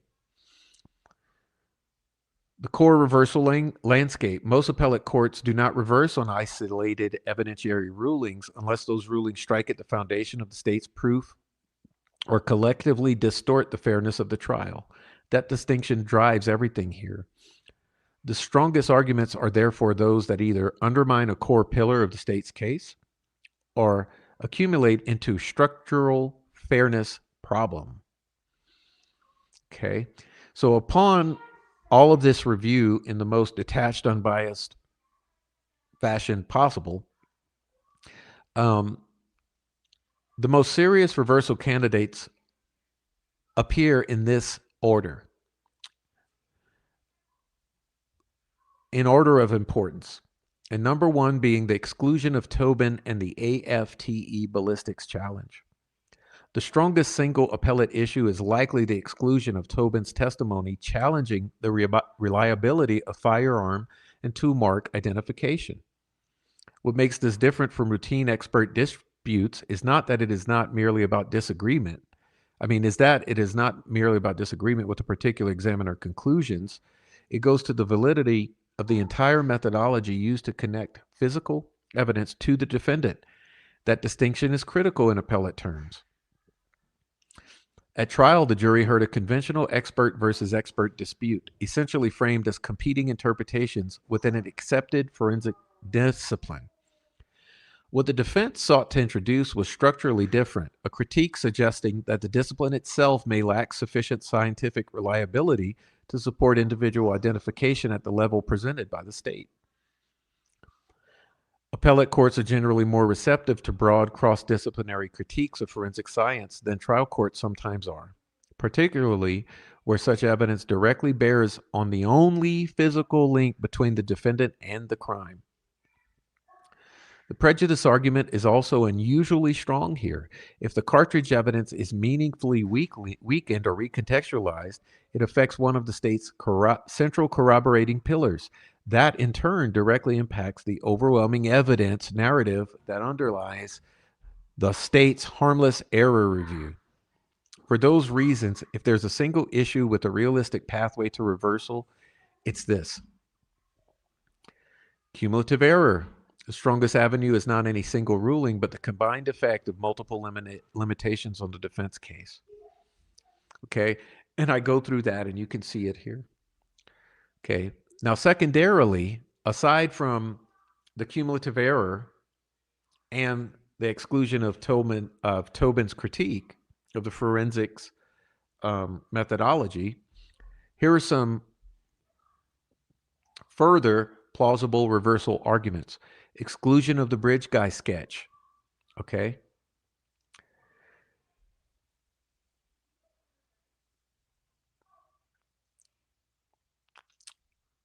Most likely contributing to the cumulative error theory rather than successfully independently causing reversal. The exclusion of the sketch is important here because this would have helped the jurors evaluate the reliability of the investigative trajectory and its relevance. Okay.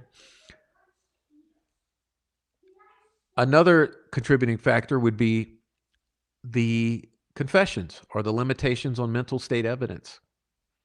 Okay. This issue centers on whether the jury received a distorted view of the defendant's psychological condition during the relevant period of the confessions. Okay. Like the sketch issue, this is more likely to matter as a part of a cumulative error analysis than as an independent basis for reversal. And I think the weakest parts here, in the most unbiased way I could possibly look at this, would be the third-party suspect evidence, okay, and the exclusion of third-party suspects. Although we believe all of the third-party suspects are viable suspects and that there is a plethora of viable evidence indicating such, much of this evidence would require a new trial in which the evidence was allowed and admitted and subsequently witnesses called, making the court's decision highly prohibitive and extremely exclusionary. Also less compelling from an impartial view is the exclusion of Perlmutter, the ritualistic killing. Again, up to the discretion of the appellate court, but more likely contributing to cumulative error. The additional phone calls, possibly contributing to the mental state above. The Weber testimony, Napui claim,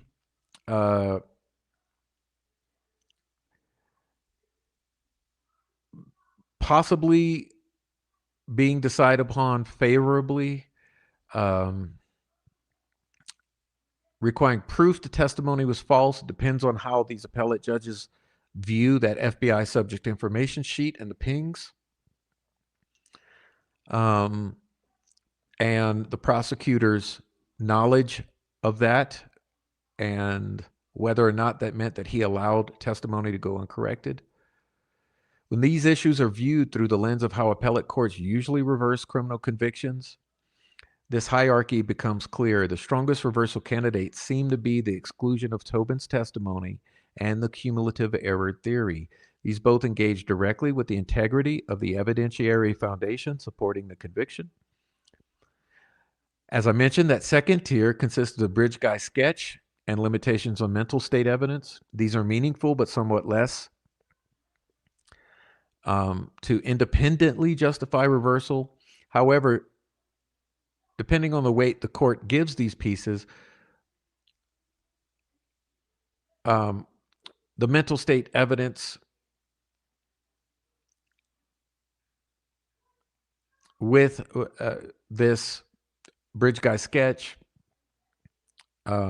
also are more likely to produce reversal. The remaining issues, third-party suspects, ritualistic theory, Rule 106 arguments, and the Napui claim, are in practical appellate terms least likely to result in reversal on their own, but doesn't mean they won't contribute to the cumulative error. Okay, bottom line, if this case gets reversed, it will almost certainly be because the appellate court concludes the jury did not hear a full and fair challenge to the state's core evidence, specifically the ballistics and the confessions. not because of Odinism, alternative suspects, or procedural technicalities. If this case is reversed, it will almost certainly not be because of any one disputed evidentiary ruling in isolation. It will be because an appellate court or the appellate court concludes that the jury was not presented with a sufficiently complete and reliable challenge to the state's core evidentiary structure, particularly the forensic link and confession evidence. Everything else, including alternative suspect theories and more speculative evidentiary disputes, is likely to matter only insofar as they contribute to the broader cumulative error analysis. Okay? And that, ladies and gentlemen, is sort of my takeaway in the most unbiased, level headed, uh, balanced view that I could possibly give with the tools at my disposal, not being an appellate lawyer. Okay? So that's the show for you tonight. Richard Allen's Appellant's Reply. It's a lot for one day, and it's been a long day. So I hope that all of you guys got a lot of value out of this. You got a lot to think about. Um, hey, we've got a long time now to meticulously dissect all of this and to go through and present our thoughts. This is just our introduction, and hopefully this was meaningful to you. I do appreciate you all being here tonight. And so it's been a long day. I'm going to get some rest. I hope all of you get some rest. And we'll wake up in the morning refreshed to do it again another day. But thank you all for being here. And special thank you to my mod, Deb731. I truly appreciate the help in the chat, Deb. Love you so much. And also all of the contributors tonight to the channel, including support with Stefa. Thank you for becoming a member. David Rogers, thank you for the super sticker. MJ Lewis, 1964, thank you for the super chat. Bezo Jones, thank you for the super sticker. Truly appreciate that. Dennis McKean, super chat. There are very good point. These are very good points. No one addresses them like you do, Prof. Thank you very much, Dennis McKean. Thank you very much. That's why I come here. And Deb renewed her membership. She's been with me a long time. I truly appreciate it, Deb. And everyone for contributing to the live chat and on the comment section below on the replay. Thank you very much for your participation and your input in this channel and in this case. As I mentioned before, everyone with the true interest and love for Libby and Abby and bringing these girls justice, and also, as I mentioned, bringing Richard Allen and his family justice, a man who truly, everyone who's encountered this case, whether it be the defense attorneys, the appellate attorneys, the private investigators, the community members at large, everyone walks away from a deep look at this case and says, Richard Allen is factually innocent. Therefore, this requires reversal. That's why this is important. And how often do you get every single attorney, every single investigator, every single knowledgeable person who's truly looked at this walking away saying, this guy is innocent? It's a lot. You compare that with all of the bloodlusters who say shit like, no, I swear I heard him say that be a gun, or I heard them say that be a gun, when we've thoroughly gone through the audio on that video. And we know as a matter of fact, what was said was, this is the hill that we go down. Something as undeniable as that. There was no, this is a hill. I mean, this is the path. Okay. What was said is this is the path that we go down, not this is the path that be a gun. But you got people out here swearing that what was said is that be a gun when it's absolutely clear all you have to do is go look at the audio. I did it myself. I produced it for you. There's a lot here. And there are implications for years to come. Like I said, the precedents that will be established by this appellate decision are enormous. And this is far from over. This is far from over. So there's a long way to go. So take care of yourselves. Okay? I'm going to take care of myself. Love you guys. Peace. See you next time. We'll be doing it soon. God bless.